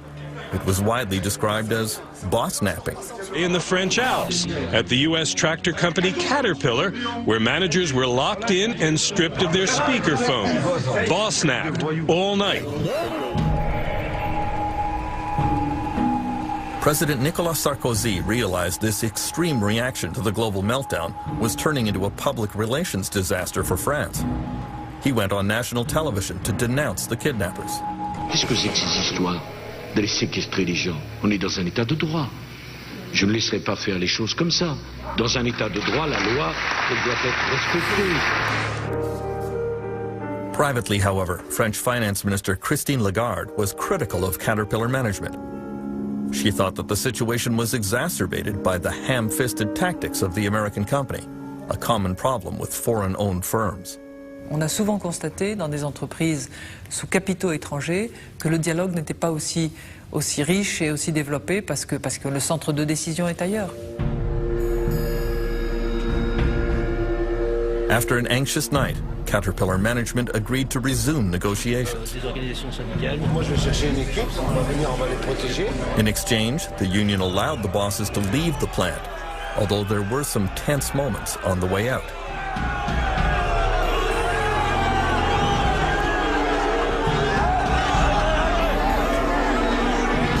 Pierre Picaretta tried to claim victory. Je pense que le message est passé et je crois que rapidement, dans les jours qui vont suivre, ça va lâcher fortement. The Caterpillar bosses who were kidnapped decided to keep silent about their ordeal. But many bosses in France realized they could soon end up in a similar predicament. On pourrait qu'avoir la réunion à 7h30. Est-ce que ça vous irait? One of them was Marcus Carriou, the human resources manager for a U.S. car parts company called Molex. He was sent into the town of Villemur, near Toulouse, to close a Molex factory that had operated here for many years. The workers were furious, and very quickly their anger focused on Carriou. Along with nasty graffiti, Carriou says he became the target of email threats. You know, when you read about some extremists, you know, saying that people like me should be exterminated, you know, so it's. I mean, I think it's shocking to see that. The town of Villemur would be hard hit by the closure of the Molex plant, which represents 20% of its tax revenues. The local parish priest, Philippe Bachet, led the community support effort for the Molex workers. Et tous ceux qui se sont mobilisés doivent continuer à l'être pour que notre ville ne devienne pas un désert industriel. On the morning of April 20th, 2009 in Villemur, Marcus Carriou was consulting a security company about how to act in case he should be kidnapped. Ironically, that afternoon, union leader Denis Paris showed up and placed him in captivity. Et on veut 100 millions d'euros aussi pour préjudice. Et on lui a dit, écoutez, maintenant vous allez nous donner les explications et on va vous garder avec nous pour que vous nous donniez toutes les informations pourquoi vous avez fait ça. Within 1 hour, there were media all over the plant. I felt like an animal in a cage. The people there, they offered some food. They offered us some mattresses as well so that we could comfortably sleep in this office. The mattress was absolutely dirty, so I was in touch with our security advisor. He said, well, in 1 out of 2 cases they spit in the sandwiches, so I didn't want to touch that. After 26 hours, Marcus Carriou and his colleague Colin Colbach were released from captivity. Oui, je suis fatigué, soulagé de partir. Even as they left, they felt threatened. You could see from people shouting and screaming that there was extremely heavy aggression there. My colleague, she came out and she was in tears afterwards because she didn't expect, she had been working quite a couple of years with these people to react like this. In the end, the Molex company paid some extra compensation to the laid-off workers, but did not back down from closing the plant. The rage against Marcus Carriou only increased, to the point that he travels with bodyguards as he conducts final negotiations. Carriou complained that he was treated like a monkey in a zoo, but union leader Paris openly threatens him with much worse. Il n'est pas encore reparti, Carriou, s'il faut arriver à le séquestrer. Mais là, je parle de séquestration et le traiter comme un singe, on va y arriver. C'est fort possible que ça arrive aussi, d'ici la fin. Mais bon, il verra la différence du traitement qu'il a eu et du traitement qu'il va avoir. Finance Minister Christine Lagarde has to walk a fine line about union militancy in France. She denounces violence and she knows that foreign companies don't like the turbulent atmosphere here. On the other hand, she points out that the people who have paid the greatest price for the global financial collapse are workers. Les actionnaires vont s'en sortir. Les cours de bourse remontent. En revanche, ceux qui souffrent, ce sont évidemment les effectifs des entreprises, puisqu'il y a des menaces de restructuration, puisqu'il y a des licenciements, puisqu'il y a des gens qui perdent leur job. Many in France believe that workers' fundamental rights have been violated in the wake of the financial crisis, and that workers here need to fight back. Les événements nous invitent à prendre position et à soutenir les causes justes. Father Philippe Bachet says that French workers give an example to the world by defining employment as an essential human right. Ce sont des gens qui n'acceptent pas facilement ce qu'on leur propose, ce qu'on leur fait faire. Et donc ils se raidissent et ils défendent à la fois leurs droits, c'est normal, ils essayent de défendre aussi leur travail. Et le travail, c'est aussi très important pour l'homme. L'homme a besoin de travailler.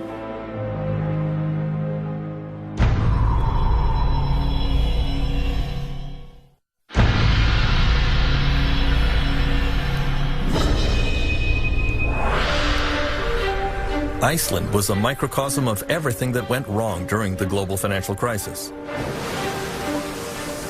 The sudden collapse of the country's banks in the fall of 2008 wiped out the pensions and savings of most Icelanders. Every citizen was now saddled with a debt estimated at $350,000 per person. Icelanders were furious at the greed of bankers and government cronyism that contributed to the meltdown. In early 2009, some took to the streets to express their dissatisfaction. First, they surrounded the national parliament, and protest leaders appealed to the public to come out and support them. I sort of wasn't very optimistic that we would be able to mobilize the people. But every week, every day, you got such shocking news that completely shook the foundations of, you know, your sense of what was moral. The immorality that was exposed to us was so shocking that people started to come together.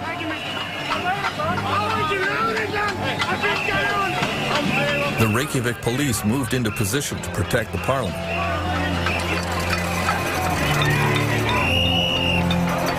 Inevitably, there were scuffles. Nothing like this had ever happened in Iceland, and both sides were unsure how to proceed.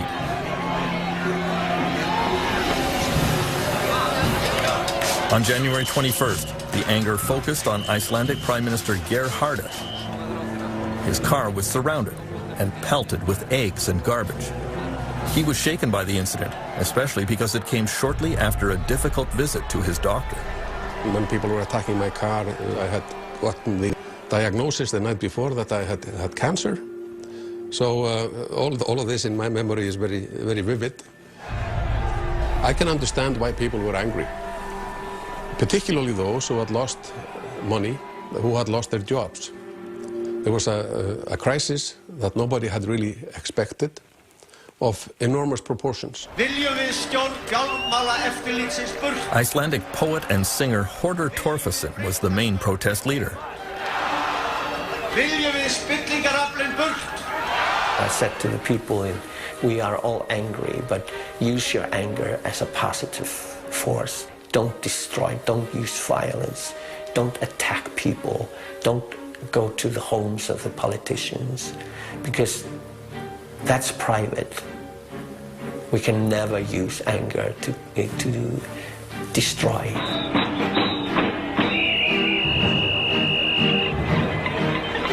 Torfason asked the crowd to go home and get their pots and pans, then come down and serenade the politicians in the parliament. Við þurfum ekki að nota alla þessa peninga. And it was new for Icelanders, ordinary people, to come out and do something sort of illegal, like not obeying police orders and so forth. And in the end, it almost became tribal. There were so many people with pots and pans and homemade drums, and there was this beating and the fires outside the parliament. In a sense, it was sort of the unbearable lightness of being, to be there, to experience this within the nation, and to see the joy and experience the joy when we finally got what we wanted.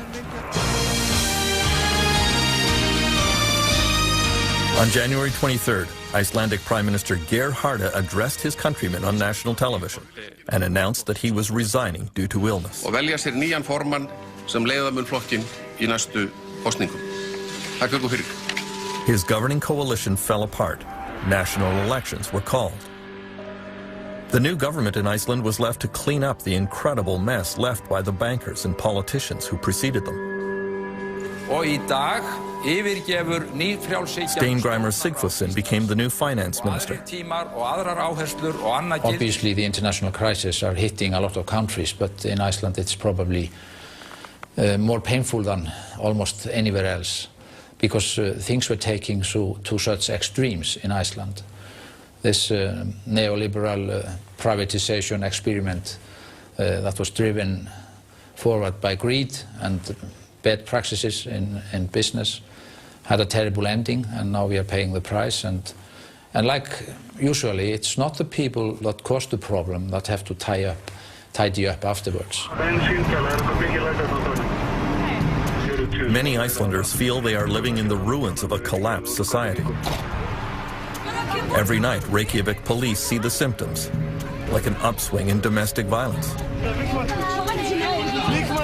Here a woman has called for help because her estranged husband has broken into her house and grabbed her baby in a fit of drunken desperation.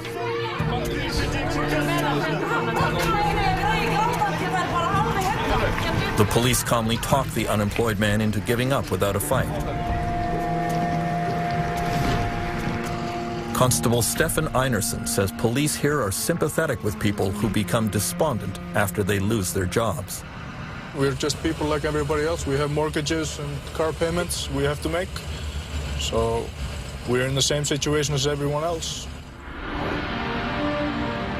Protest leader Birgitta Jonsdottir was elected to the Icelandic parliament. I feel incredibly strange, and at the same time I feel deeply honored to be trusted, to be in there. I will just carry on doing what I was elected to be sort of a bridge or a voice for ordinary people, for the grassroots movements within this building there. As a result of the meltdown, young people in Iceland faced decades of high taxes and reduced social services to help pay off the debts run up by Icelandic banks. At this art college in Reykjavik, the students are multilingual, well-educated, and mobile, and there is a great fear that a high proportion of them will just give up on Iceland and move to other countries. Korto Jabali is one who plans to emigrate. Most of the people I know don't want to live here forever. They all want to leave. Like everyone. I don't know one single person my age that really wants to stay in Iceland.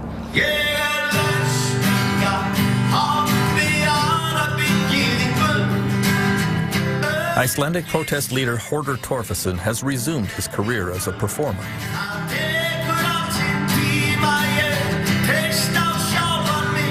He realizes that many of his countrymen are demoralized and that many young people want to leave. But he is quite sure that Iceland can still have a bright future.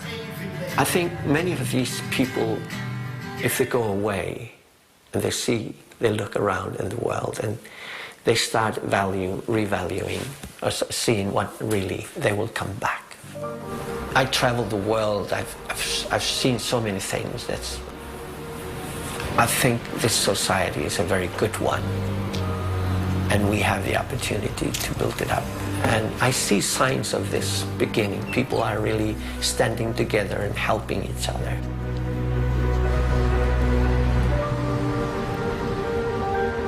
In confronting the problems of a failed economy, Iceland at least has the advantage of a strong social safety net.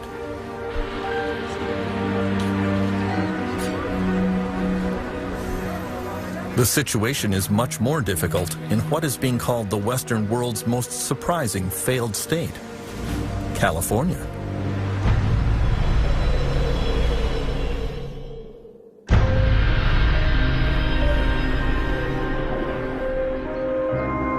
In the 3 months following the meltdown, there were an estimated 1 million foreclosures in the United States, sweeping many middle-class families into poverty. Tent cities began springing up across the country as the homeless desperately searched for somewhere to spend the night. This one suddenly appeared in a field in Sacramento, California, the capital of a state that was long considered America's richest. It was reminiscent of the tent cities that appeared in this area during the Great Depression of the 1930s. In those days, they were called Hoovervilles, after then U.S. President Herbert Hoover.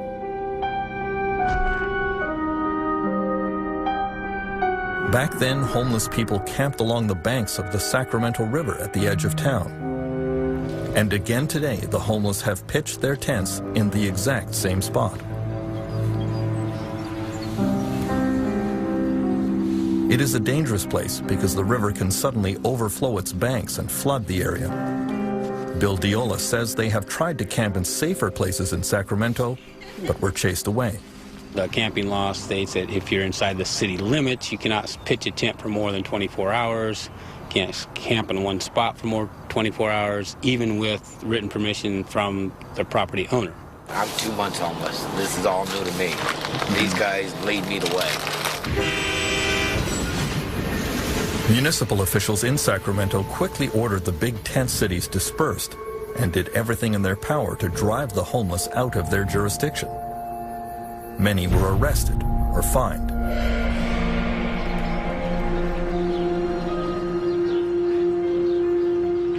The Harrelson family of Sacramento have been homeless for months.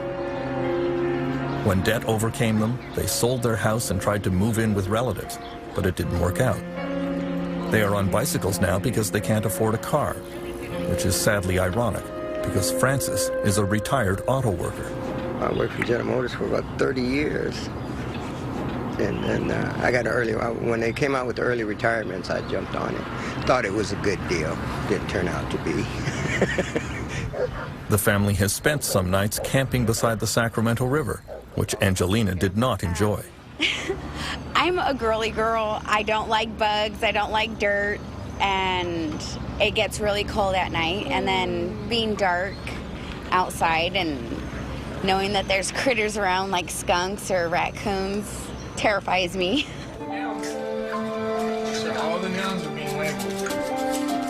The Harrelsons' 8-year-old son Joseph attends the Mustard Seed School in Sacramento, a school specially for children who are homeless.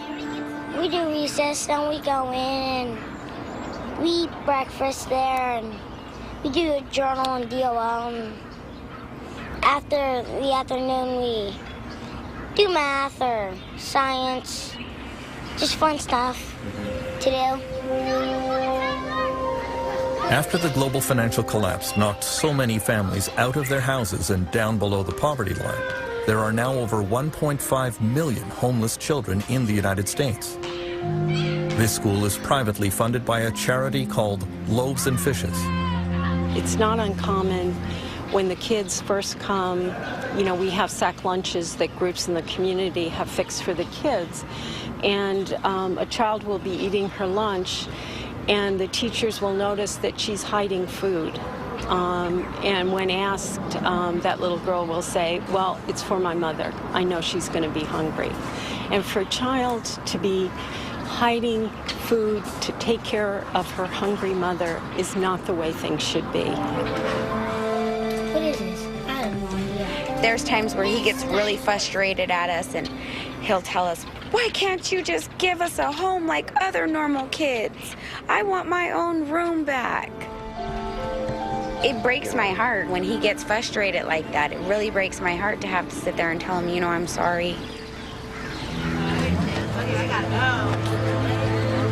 More and more charity organizations are stepping up to offer food and clothing to the homeless, but the demand just keeps growing. Almost 2 years after the meltdown, unemployment and homelessness in California is still getting worse, not better. There are over 100,000 homeless military veterans in the United States, the greatest collection of them in the Los Angeles area. Many of them suffer from post-traumatic stress and other mental illnesses. One of them recently crawled into a dumpster in Santa Monica and burned himself alive. The LA County Jail now houses the greatest collection of mentally ill people in the country. The government here simply can't provide any other facilities or treatment for them. Please welcome the 38th Governor of the state of California, Governor Arnold Schwarzenegger recently announced a new range of budget cuts, which will certainly make the situation even worse. But he remains optimistic.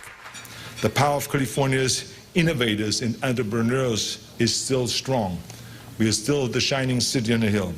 I don't consider it by any means a failed state.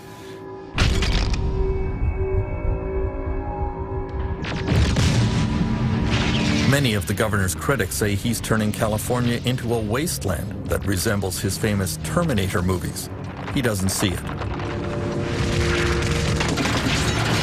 When I was doing movies, I enjoyed destroying everything.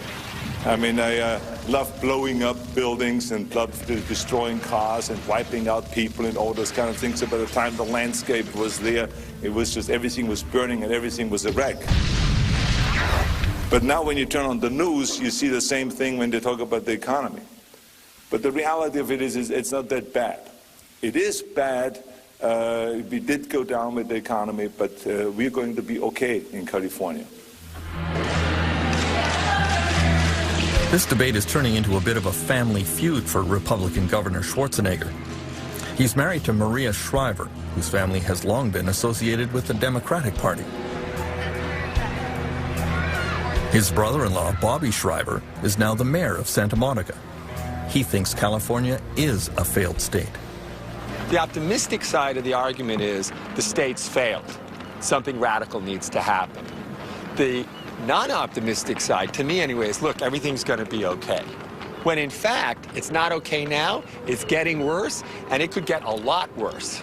If you're a disabled senior at home and someone comes and gives you your food and cleans your diaper once a day, that person's about to be fired. You're going to have to move out of your apartment into a nursing home where you don't know anybody in order to save $15 a day in California. The most creative, smartest group of people in America. Can't figure out how to finance that. That's a failed situation.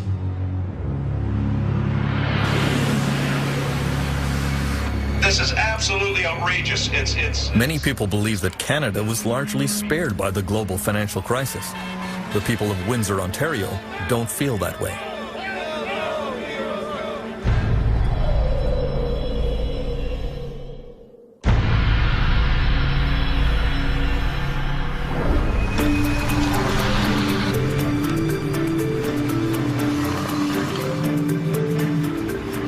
In the spring of 2010, the residents of Windsor, Ontario come to a picnic to say goodbye to the General Motors Corporation. It's a bittersweet occasion. The company is bringing its 90-year history in this city to an end with the closure of its last plant here. The last 500 GM workers in Windsor are losing their jobs and joining the list of workers around the world who have been hurt by the meltdown. The auto industry has been among the worst hit.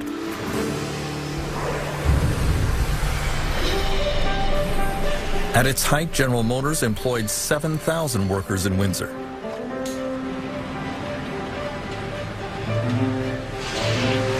But today, GM says there is just not enough work to keep this transmission plant open. As 49-year-old Ray Simard spends his last days on the assembly line, he has fond memories of the day he walked in the door in 1981. As a child, I visited the plant. As a young boy, I always said, I'm going to work at General Motors. And I got the job, and I was ecstatic. It's a beautiful thing, working for the biggest corporation in the world. Many of these auto workers started young and followed the same path as their fathers and grandfathers. Many assumed they had jobs for life and don't really know how to do anything else. It came as a total shock when GM advised them in May 2008 that this plant would be closing for good. It's a sad day. When I started, people left a job for me so that I could retire. I'm going to retire, and I'm not leaving a job for my children. That's disheartening. It really is. You feel a bit somehow responsible for that? Or? Sure. We all do. We all have to take responsibility for that. At the height of the financial crisis, it looked as if General Motors would not be the only major casualty in the automobile sector.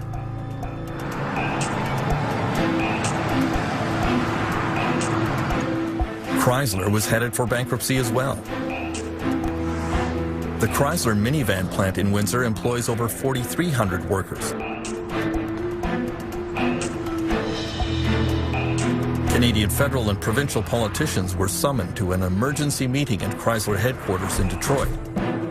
Ontario's Minister of Economic Development and Trade was there, Windsor's Sandra Popatello. They sat down with us and started talking about what their condition really was, and it was very frightening to hear. And I guess being from Windsor, being brought up here, most of our lifeblood has been from the automotive sector. I thought I would never see the day that I would hear or get a sense that this could collapse.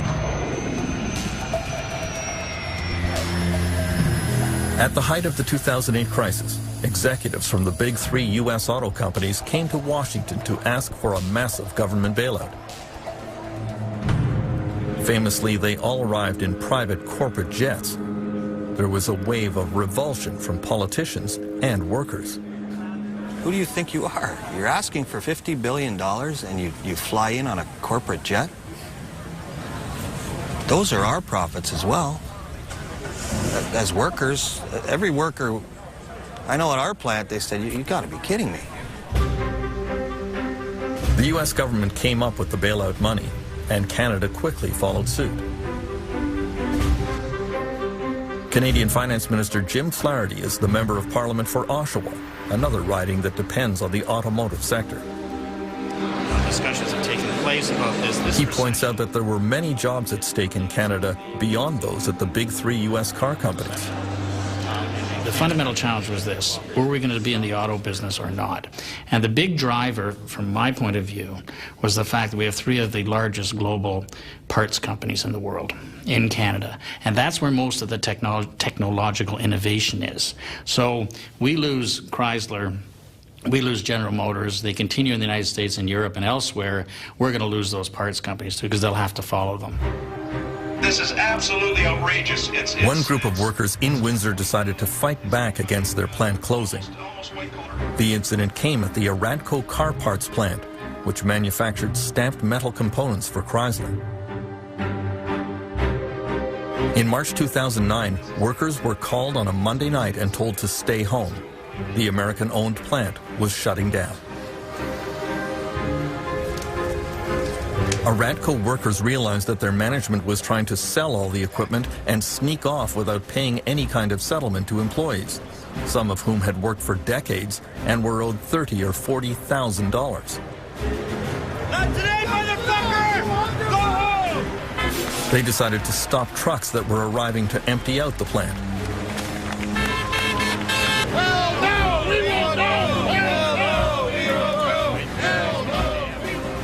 Then, when management still refused to negotiate with them, the workers occupied the plant. Isn't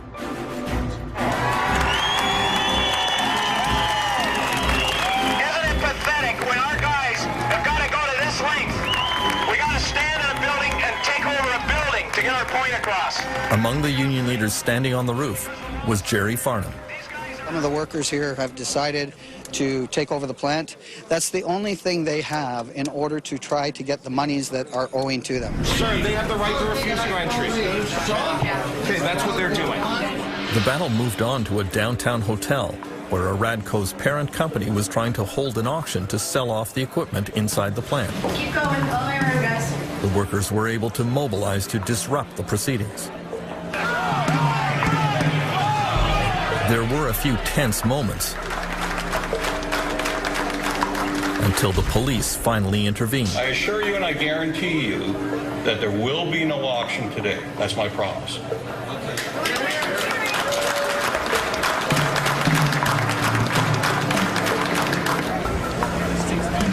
It turns out that the American owners of this plant were already fugitives from justice. Aradco was operated by a California company called Catalina. The company website, now defunct, shows the name Gregory Willis as chief executive officer. This Michigan document shows that a few weeks before the plant was closed, Catalina's owners took the precaution of officially dissolving the company.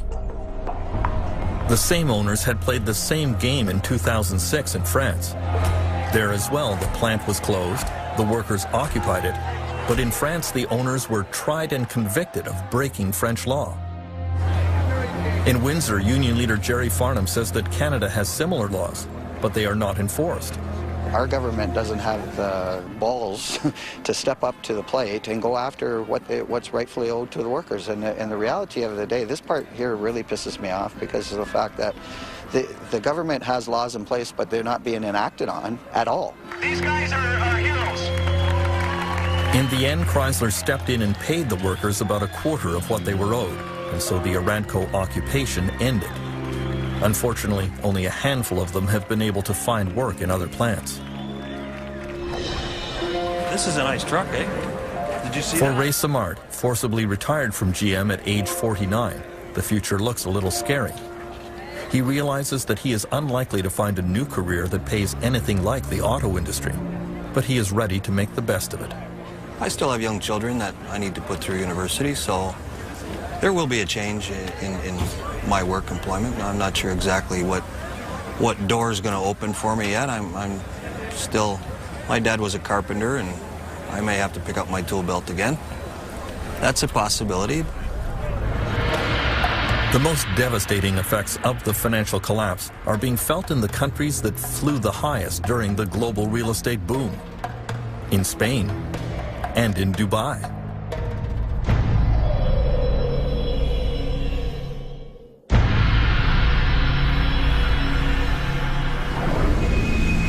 Most workers around the world had little way to fight back against the effects of the meltdown. During the boom years, Spain was called the miracle of Europe. No more. At 6 a.m. every morning at the Plaza Elliptica in Madrid, immigrant workers from many countries line up and hope to be picked for a day's work by small contractors who drive by. With unemployment at 20%, they were the first to lose their jobs. The Spanish government recently offered to pay immigrants to go back to where they are from. Few took up the offer. Suleiman from Mali says he will hold on here in hopes that things will improve. But he sees no evidence that will happen.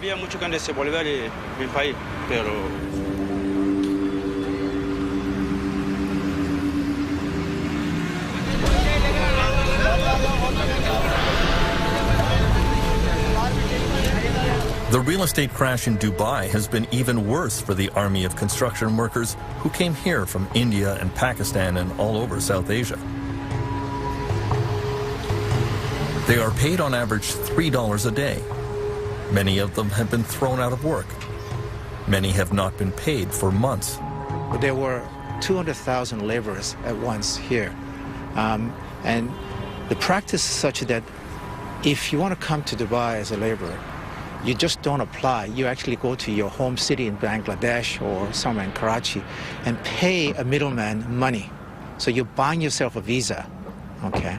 And while you're working, you're actually paying back maybe your prepaid visa rights through the first year.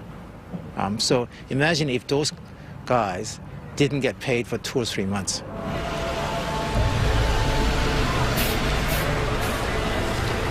Some of these workers went on strike demanding back pay. Dubai authorities started rounding up unemployed workers and forcibly expelling them from the country.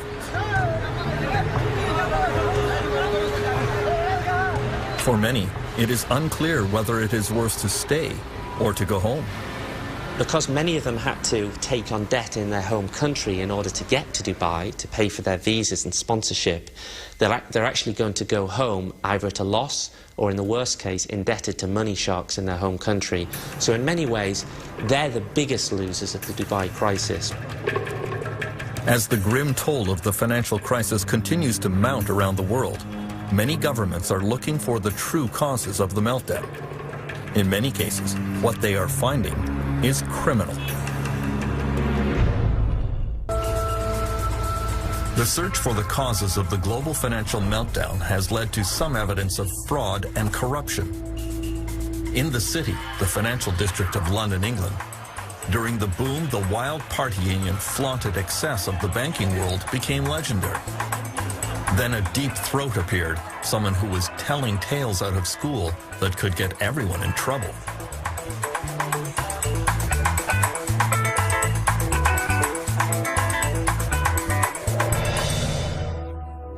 City Boy was an anonymous column that appeared in a small local newspaper and soon attracted a wide following.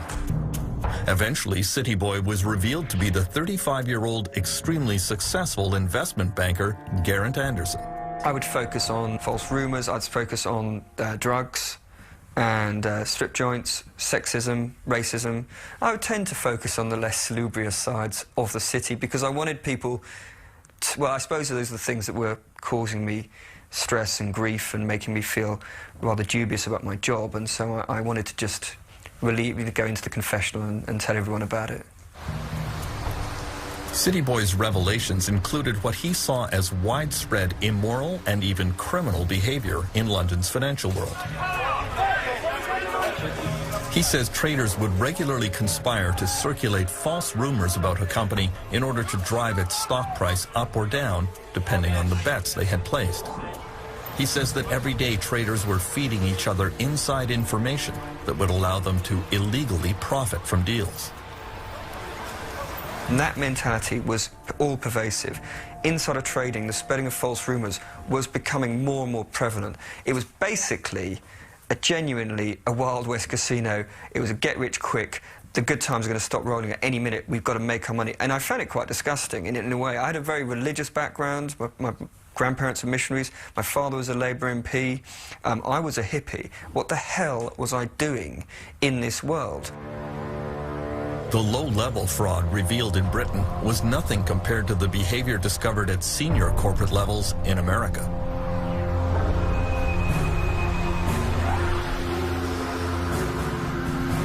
U.S. investigators, however, discovered that criminal behavior is hard to prove when it involves some of the most powerful people on Wall Street. The first two U.S. executives charged with fraud were Ralph Cioffi and Matthew Tannen, who ran a giant hedge fund and America's fifth-largest investment bank, Bear Stearns. They were among the top golden boys on Wall Street. But the failure of their investment fund in 2007 eventually led to the collapse of the bank. Investors lost billions. Investigators discovered that in March 2007, the two realized that their fund was melting down. Cioffi emailed Tannen, "The worry for me is that the subprime losses will be far worse than anything people have modeled." Meanwhile, Tannen bragged that he was still finding suckers to invest in a fund he knew was failing. Believe it or not, I've been able to convince people to add more money. They reminded me of the emails that we saw during the tech stock bubble, where the analyst would go out and shill for some stock and then in an email tell his colleagues this is crap. I think it's appalling that people who are making that much money and who purport to be smarter than everybody else basically turn out to be nothing more than devious snake oil salesmen. At their trial, Cioffi and Tannen hired a parade of high-powered expert witnesses to testify that their actions were not illegal. Just one of those experts, R. Glenn Hubbard, a former economic advisor to George W. Bush, was paid $100,000 for his testimony. Mr. Chaffee's not going to make any further comments now. The two were found not guilty, although they now face a raft of civil charges from the Securities and Exchange Commission. The case was seen as a shocking demonstration of the power of Wall Street money. If we have a Wall Street bank that can afford very, very clever litigators that have an awful lot of firepower behind them, they can overwhelm the Securities and Exchange Commission. They can overwhelm other government agencies. They probably will. But that doesn't mean that they were playing the game straight. That doesn't mean that they were following the intention of the law. In recent months, a lot of investigators in the United States have focused on the richest investment bank, Goldman Sachs. The meeting of the Financial Crisis Inquiry Commission will come to order. In the hearings of the Congressional Commission examining the meltdown, Chairman Phil Angelides went after Goldman CEO Lloyd Blankfein for betting against his own customers in the market for complicated financial products. Do you believe that was a proper legal, ethical practice? The short answer is, this is the practice of a market maker, and I would like to explain this. Blankfein claimed that his bank was just putting together deals, matching buyers who believed house prices were going up with sellers who believed house prices would go down. He argued it was completely normal for Goldman to take one side of that bet, or lend money to the buyer or the seller. We provide the necessary liquidity as market makers to help ensure that buyers and sellers can complete their transactions and securities markets can function efficiently. Goldman Sachs was not merely matching buyers to sellers. They were actively creating products for sale into the marketplace with the Goldman Sachs imprimatur behind it. And I believe that carries with it responsibility. Lloyd Blankfein denied that responsibility. He said betting against his own clients was okay because all parties knew what they were getting into. I'm just going to be blunt with you. It sounds to me a little bit like selling a car with faulty brakes and then buying an insurance policy on the buyer of those cars. Every I'm talking about betting against of an asset here is an institution, probably professional-only investors dedicated, in most cases, to this business. Representing pension funds who have the life savings of police officers, These teachers. are the professional investors who want this exposure. But that was immediately contradicted by evidence unwittingly provided by a young Goldman trader named Fabrice Tour. A U.S. Senate committee discovered emails in which Mr. Tour had bragged that he was selling to unsophisticated investors, or as he called them, widows and orphans that I ran into at the airport. Goldman Sachs has claimed that it had no idea that the U.S. housing market was destined to collapse. But way back in January 2007, Fab Tour wrote, "The whole building is about to collapse any time now. Only potential survivor, the fabulous Fab, standing in the middle of these complex, highly leveraged, exotic trades he created." Fabrice Tour and Goldman Sachs were charged with fraud by the U.S. Securities and Exchange Commission. I deny categorically the SEC's allegations, and I will defend myself in court against this false claim. Got it? 105? Yes, Mr. Chairman. Senate Investigations Committee Chairman Carl Levin went after Tour's superiors at Goldman Sachs, reading other emails which indicated they knew they were selling faulty products to their own clients. June 22 is the date of this email. Boy, that Timberwolf was one shitty deal. How much of that shitty deal did you sell to your clients after June 22, 2007? Mr. Chairman, I don't know the answer to that, but the price would have reflected levels that they wanted to invest in. Oh, of course. But they don't know it's a... You didn't tell them you thought it was a shitty deal? Well, I didn't say that. Come on, Mr. Sparks. Well, Mr. Chairman... Should Goldman Sachs be trying to sell... And by the way, it sold it. A lot of it after that date. Should Goldman Sachs be trying to sell a shitty deal? Well... Can you answer Again, that one? Can you answer that one, yes or no? I mean, we expect, I think, when we go into the hardware store or when we go into the toy store for our children, that when we buy products, that they're good products and that the people selling them stand behind them. It's really the nature of responsibility in a society and an economy.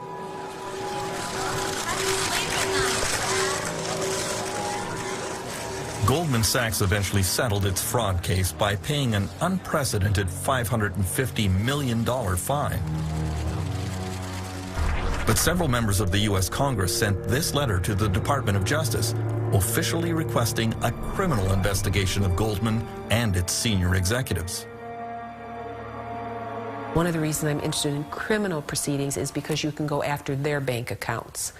You can actually pry open, claw open their accounts, their personal accounts, their 7 homes, their limousines, their yachts. You can go after, I'm looking for justice for the American people and how we're going to get the money back that our people are owed. Only 2 days after Goldman Sachs was charged with fraud, Chairman Lloyd Blankfein authorized a $5.5 billion package of new bonuses for his executives.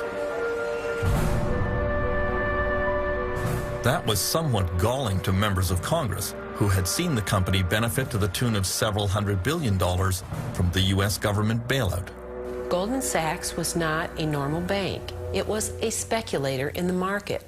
How would it be if you went to Las Vegas and you gambled all your money away? And then at the very end you said, oh my goodness, my bad behavior should be rewarded, right? And you get the government of the United States to pay for your losses in Las Vegas. That's a great deal. That's what he did. And they not only took their losses and gave them to someone else, they paid themselves bonuses for doing it. The search for fraud and corruption behind the meltdown was also underway in Europe, where some high-level con artists are going right back to business.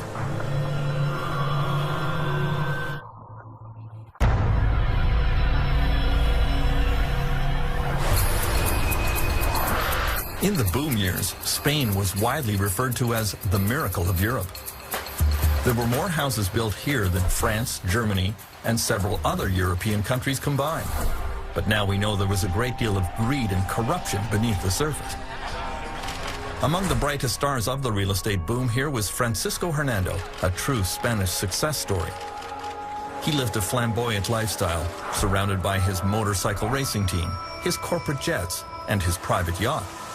Not just any yacht, but a 236 feet long, costing $80 million, the biggest, most expensive yacht in Spain.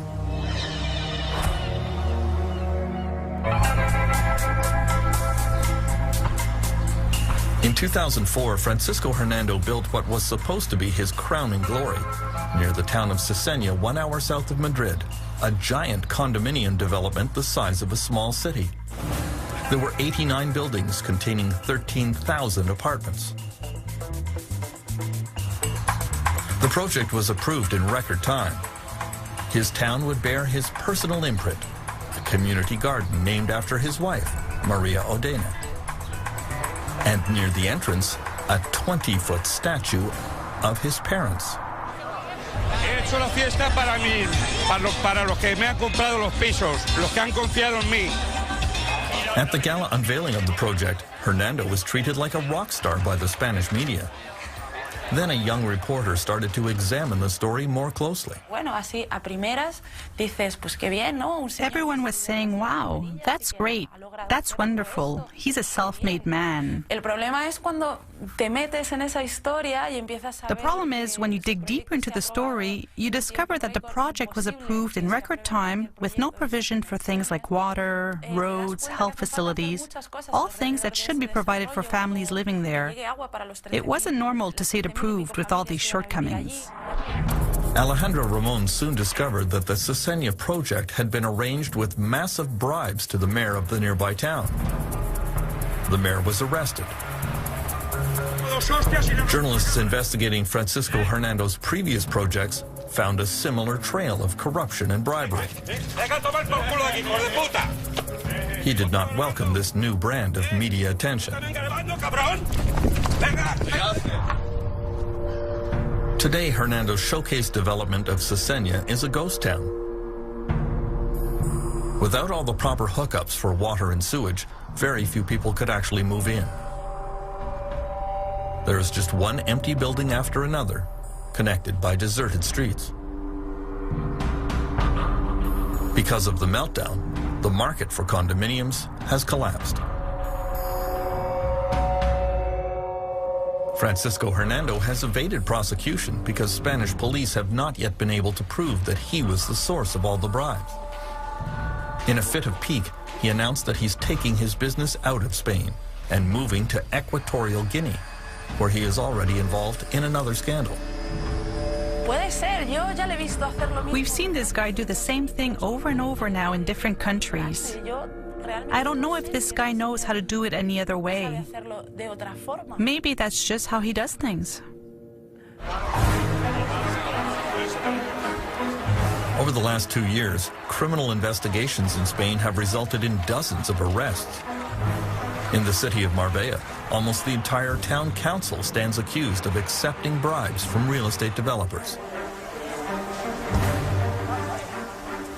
Because of the meltdown, 2/3 of Spanish municipalities are now facing bankruptcy. The crash has been even more spectacular in a bigger real estate boomtown.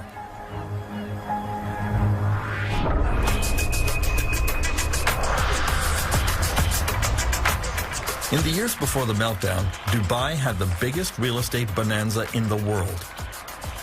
Then the market here tumbled, losing 50% of its value, leaving Dubai virtually insolvent. You would think that would upset Dubai's supreme leader, Sheikh Mohammed bin Rashid Al Maktoum, but apparently not. In January 2010, Sheikh Mohammed threw this massive party to mark the opening of the world's tallest building, the Burj Khalifa.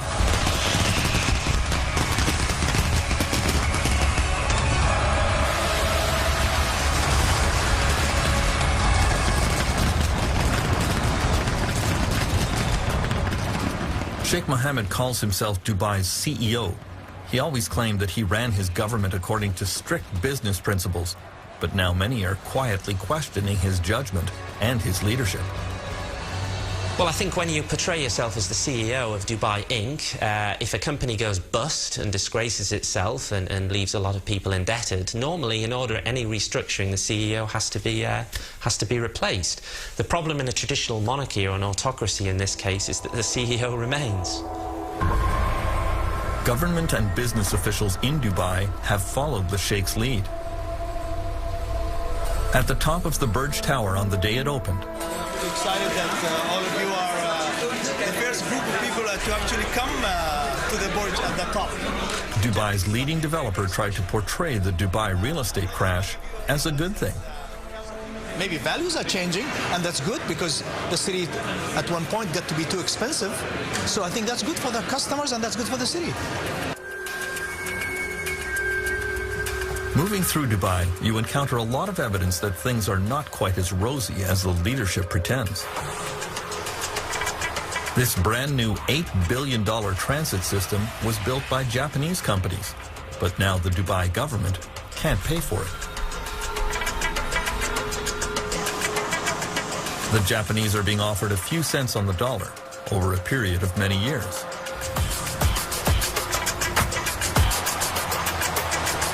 Before the crash, Dubai was home to the world's greatest collection of building cranes. But now the construction sites have ground to a virtual halt. Many of these real estate developments have been spurred on by speculators who never intended to occupy the units, only to flip them for a profit. The government here did everything to encourage the scheme. To many critics, that was fraud. Dubai, in many ways, with not to be too uncharitable, was a state pyramid scheme, a state Ponzi. It relied on more people coming in to buy the properties or even the deposits of people who'd been there a little bit earlier than them, and it had to keep on going. The crash when it happened in Dubai was like a game of musical chairs coming to an end. The fools who were left with these half-finished properties, or in some cases patches of sand, were unable to sell on the premium because they were worthless by this stage. In the ultimate denial of reality, Dubai is moving right into its next real estate mega project called The World. It is a series of islands off the coast, roughly in the shape of a world map. Developers are supposed to buy the islands and build their own tourist facilities on them. Austrian Joseph Kleindienst has bought the islands of Central Europe. The first island to be developed will be Germany. Joseph believes passionately in this project. His dream here includes hotels and condominiums to be used year-round by German tourists. Why would those tourists come here when the temperature in Dubai reaches 40 degrees Celsius, which it does for months at a time? Easy. Joseph says he's going to air condition entire streets. The R&D Institute from Germany, the Fraunhofer Institute, came up with an excellent idea to help during this time. We will build a 1.6 kilometer long boulevard, climate controlled, so that people can walk outside 12 months a year and enjoy the climate controlled boulevard. Joseph's optimism seems hard to justify. The parent company of the World Project has announced that it cannot pay its debts to its many creditors. The international skepticism about Dubai is only growing, especially because the government here has been very secretive and even disingenuous about the state of its finances. Dubai's proposed island paradise with air-conditioned streets may be a harder sell than they imagine. I believe there were even plans to have refrigerated beaches in Dubai at one point, and I'm not sure in the post-credit crunch world that the smart money would be going to Dubai in quite that way anymore. Transparency, due diligence and sustainability will be the watchwords of the next decade, and Dubai fails on all counts. I wouldn't feel particularly confident if I'd invested dozens of millions of dollars in purchasing these patches of sand.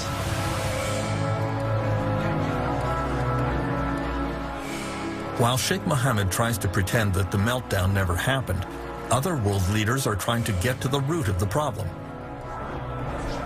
There have been some very tough questions, including one from an unexpected source.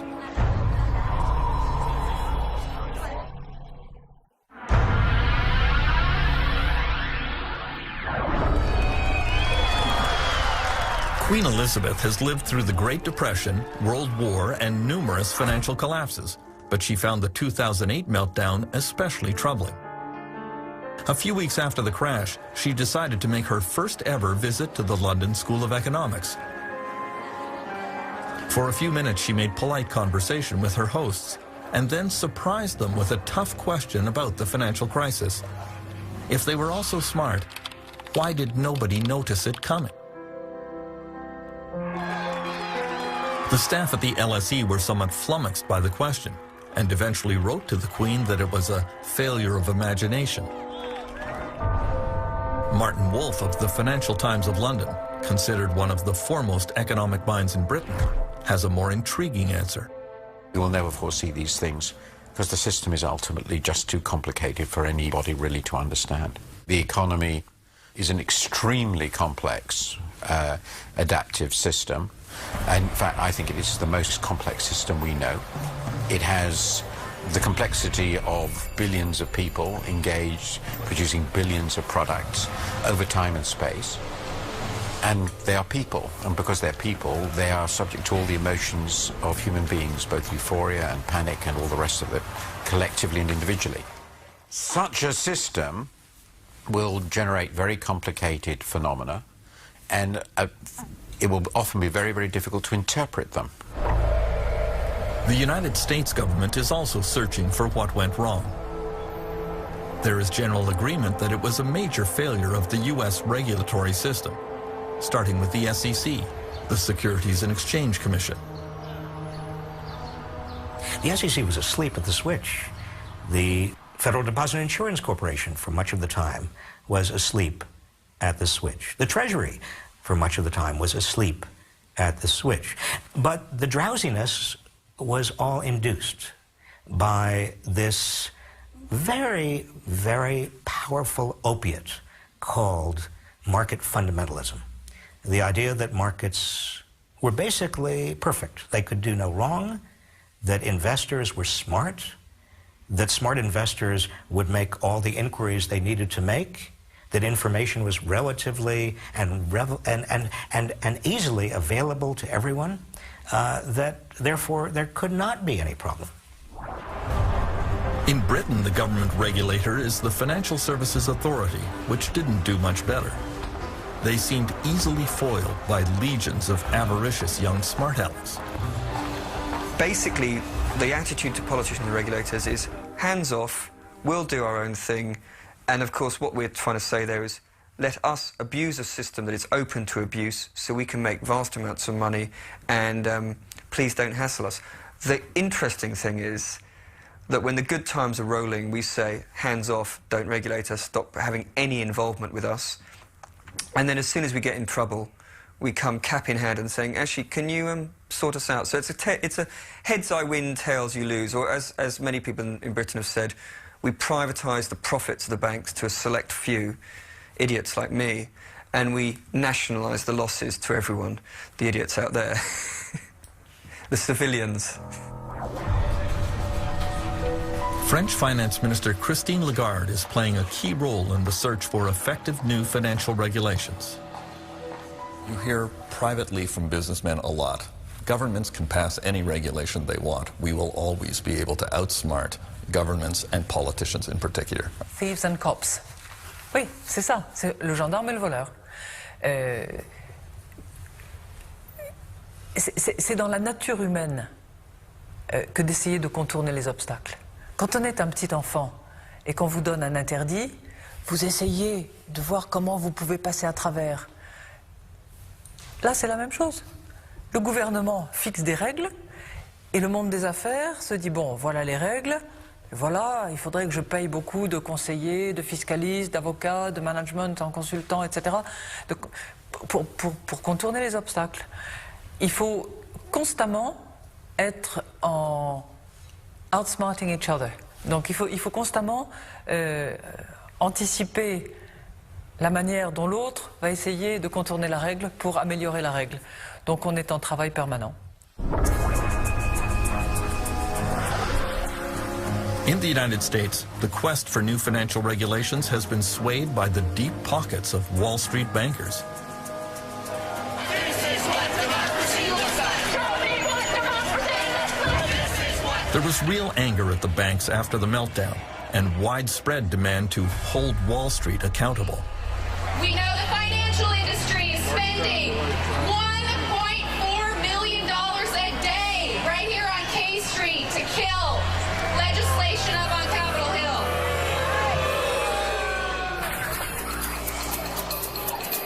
Hill. Consider this. On Capitol Hill, Wall Street lobbyists outnumber elected politicians 5-1. The politicians are surrounded and outgunned. Somehow, though, Wall Street claims that it lost out in the financial reform package eventually signed into law by Barack Obama. I would be very skeptical of all Wall Street claims that they failed in terms of this new financial package. Certainly, they have an interest in making the public feel that they failed. And certainly members of Congress, Democrats and Republicans, have an interest in making the public feel that they were very tough on Wall Street. That certainly is the rhetoric. But look carefully under the surface. Look at these 1,500 pages. Look at how many loopholes are still there. Wall Street came out exceedingly well. They lost the rhetorical contest. They won the regulatory contest. The search for new international financial regulation is proving equally difficult. It is being led by Dominic Strauss-Kahn at the International Monetary Fund. He was a longtime French finance minister and is considered a leading candidate to be the next president of France. The crisis also shows that some very risky behavior in the financial sector may put at risk the whole system. And of course, it's in the nature of the banking system to take risks. That's why we have a banking system, that's fine. But there's a limit to the kind of risk that you may take, and if you make a profit, it's an individual profit, and if you have a losses, it's a collective loss. So putting in place different kind of regulation that avoid or that limit this appetite for risk is also part of what has to be done.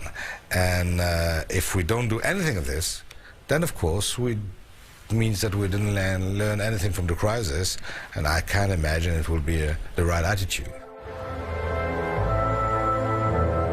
The failure to agree on new international financial rules will allow big banks to play one country off another to see where they can find the most lax regulation. Many believe the competition between New York and London to be the financial capital of the world was a major contributing factor to the 2008 meltdown. Now, the real problem that we face going ahead is that this same kind of pressure, where is going to be the financial capital of the world, is going to come back once the crisis, memories of the crisis have faded. Certainly Frankfurt and Paris are going to be back into the race, but so are Tokyo, so is Singapore, and so is Shanghai, and so is Hong Kong. And what I think may well happen at some point is if Shanghai and Hong Kong combine, then you are really going to see a race to where's going to be the financial capital. And unless we have some kind of global oversight, it is going to be regulatory arbitrage. It is going to be a race to the bottom. Most of the G20 countries. Dominic Strauss-Kahn believes that a repeat of the 2008 global financial collapse is inevitable. I won't say it can't happen again. It will happen again. When? I don't know, 2 years, 5 years, 10 years, 20 years. But there's no reason to believe that we have the silver bullet that make it possible to avoid any kind of crisis in the global economy. The question is to try to, first, prevent, avoid as much as possible. And when we are unable to avoid the crisis, to have tools to mitigate the effect of the crisis. While politicians argued over regulations which might prevent the next global crisis, along came an explosion which made everyone think it was already here.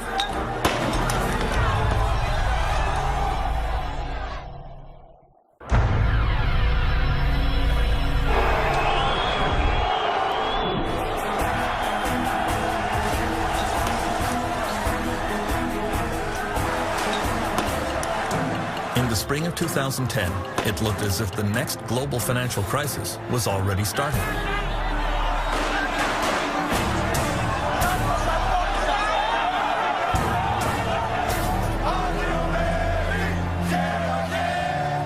The government of Greece had sunk dangerously into debt and would no longer be able to pay its creditors. Demonstrations filled the streets of Athens as millions lost pay and benefits. Είναι δυσίωνο. Παιδιά, δεν τα βλέπω καλά τα πράγματα και μάλλον είμαστε έτοιμοι για άλλη γη και άλλα μέρη. Αυτό. Είναι πολύ δύσκολο, πάρα πολύ δύσκολο. Φοβάμαι ότι θα έρθουν πολύ χειρότερες μέρες, πολύ πιο δύσκολες μέρες. Τίποτα, την πτώχευση. Νομίζω ότι είναι αναπόφευκτο. Επειδή έχω μια επαφή με οικονομικά θέματα, θεωρώ ότι δεν υπάρχει τίποτα άλλο πέρα από αυτό, δυστυχώς. Many international investors believed that if Greece fell, other countries such as Portugal, Spain, Italy, and Ireland would not be far behind. All those countries found it very hard to borrow money. Why should I lend any money to you unless I trust that you're going to pay me back? And if you show that you are not reliable, I'm not going to trust you, or I'm going to demand huge interest rates in terms of making my next loan to you. Sovereigns are no different from banks, no different from individuals. So we've got to restore trust. Trust was supposed to be restored in Greece and other weak European countries with a $1 trillion bailout funded by the strongest European powers and the International Monetary Fund. Dominic Strauss-Kahn worries that the bailout is only a temporary solution to Europe's problems. The problem of Europe is a bigger problem than the Greek crisis. The problem of Europe is a problem of low growth.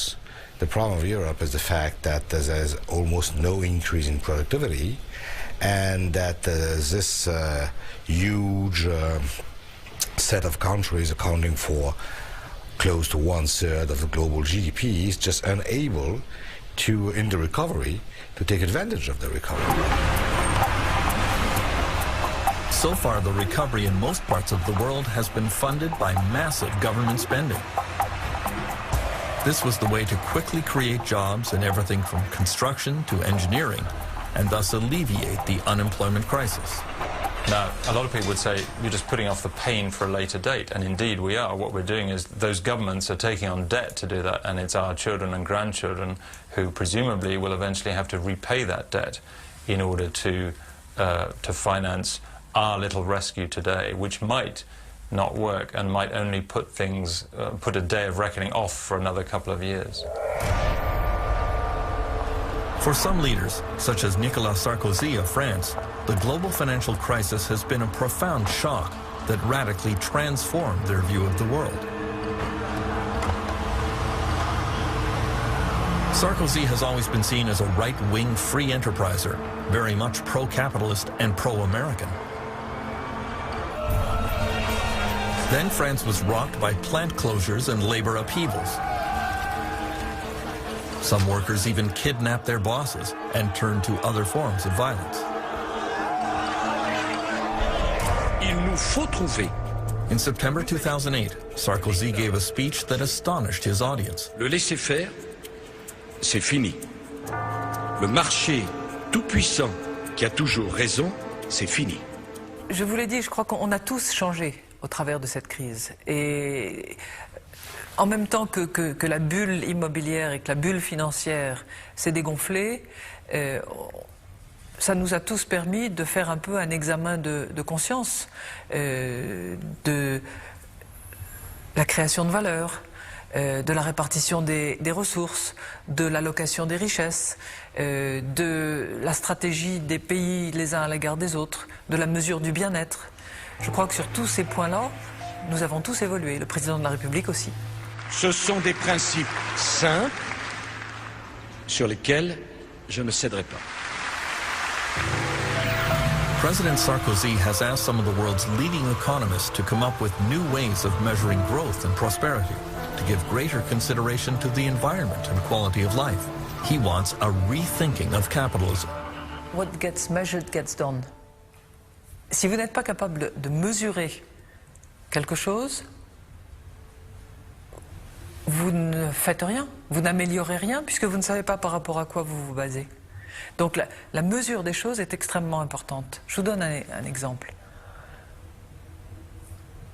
Si vous pensez que l'eau n'a aucun prix, vous laissez couler tous vos robinets, Ça n'a pas de prix. Et pourtant, ça a un coût. Vous consommez de l'eau. Donc il faut, pour chaque chose, pouvoir fournir une valeur, pouvoir fixer un prix. While many Western nations are rethinking capitalism, China is embracing it with a fervor that could prove dangerous.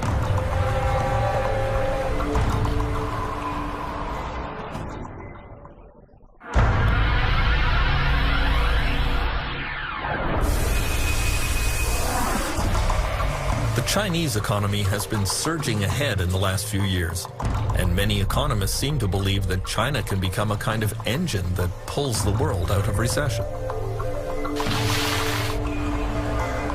Chinese consumers are becoming richer, and there is hope that their increased spending will kickstart the global economy.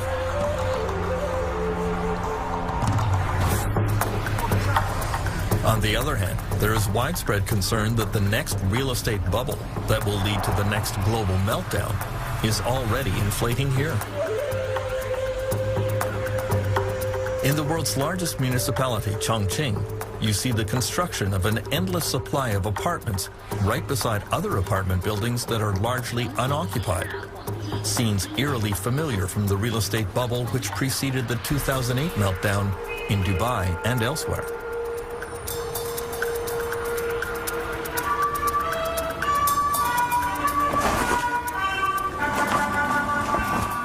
The Chinese Communist Party, however, tends to conceal any unpleasant facts about the economy here.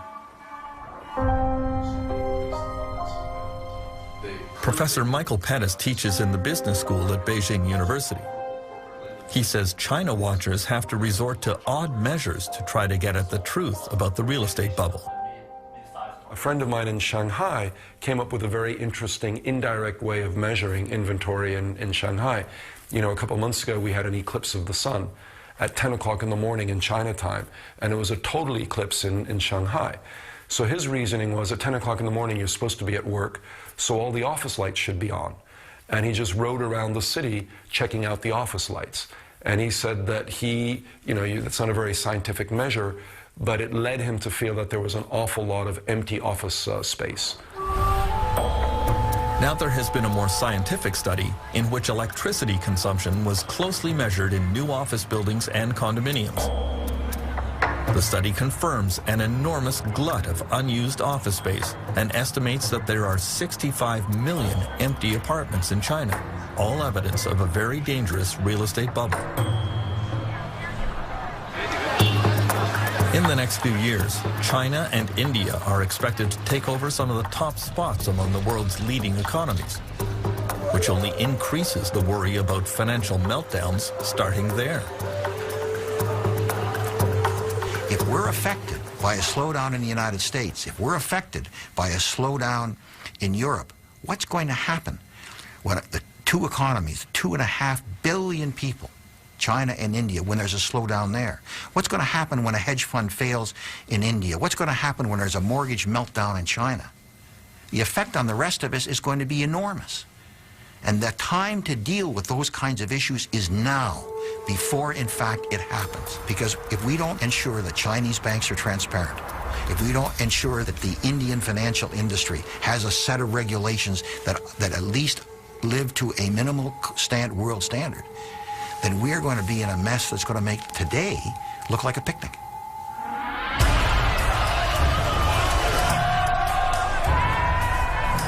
In the last 2 years, Canadians learned about the power and unpredictability of a financial crisis.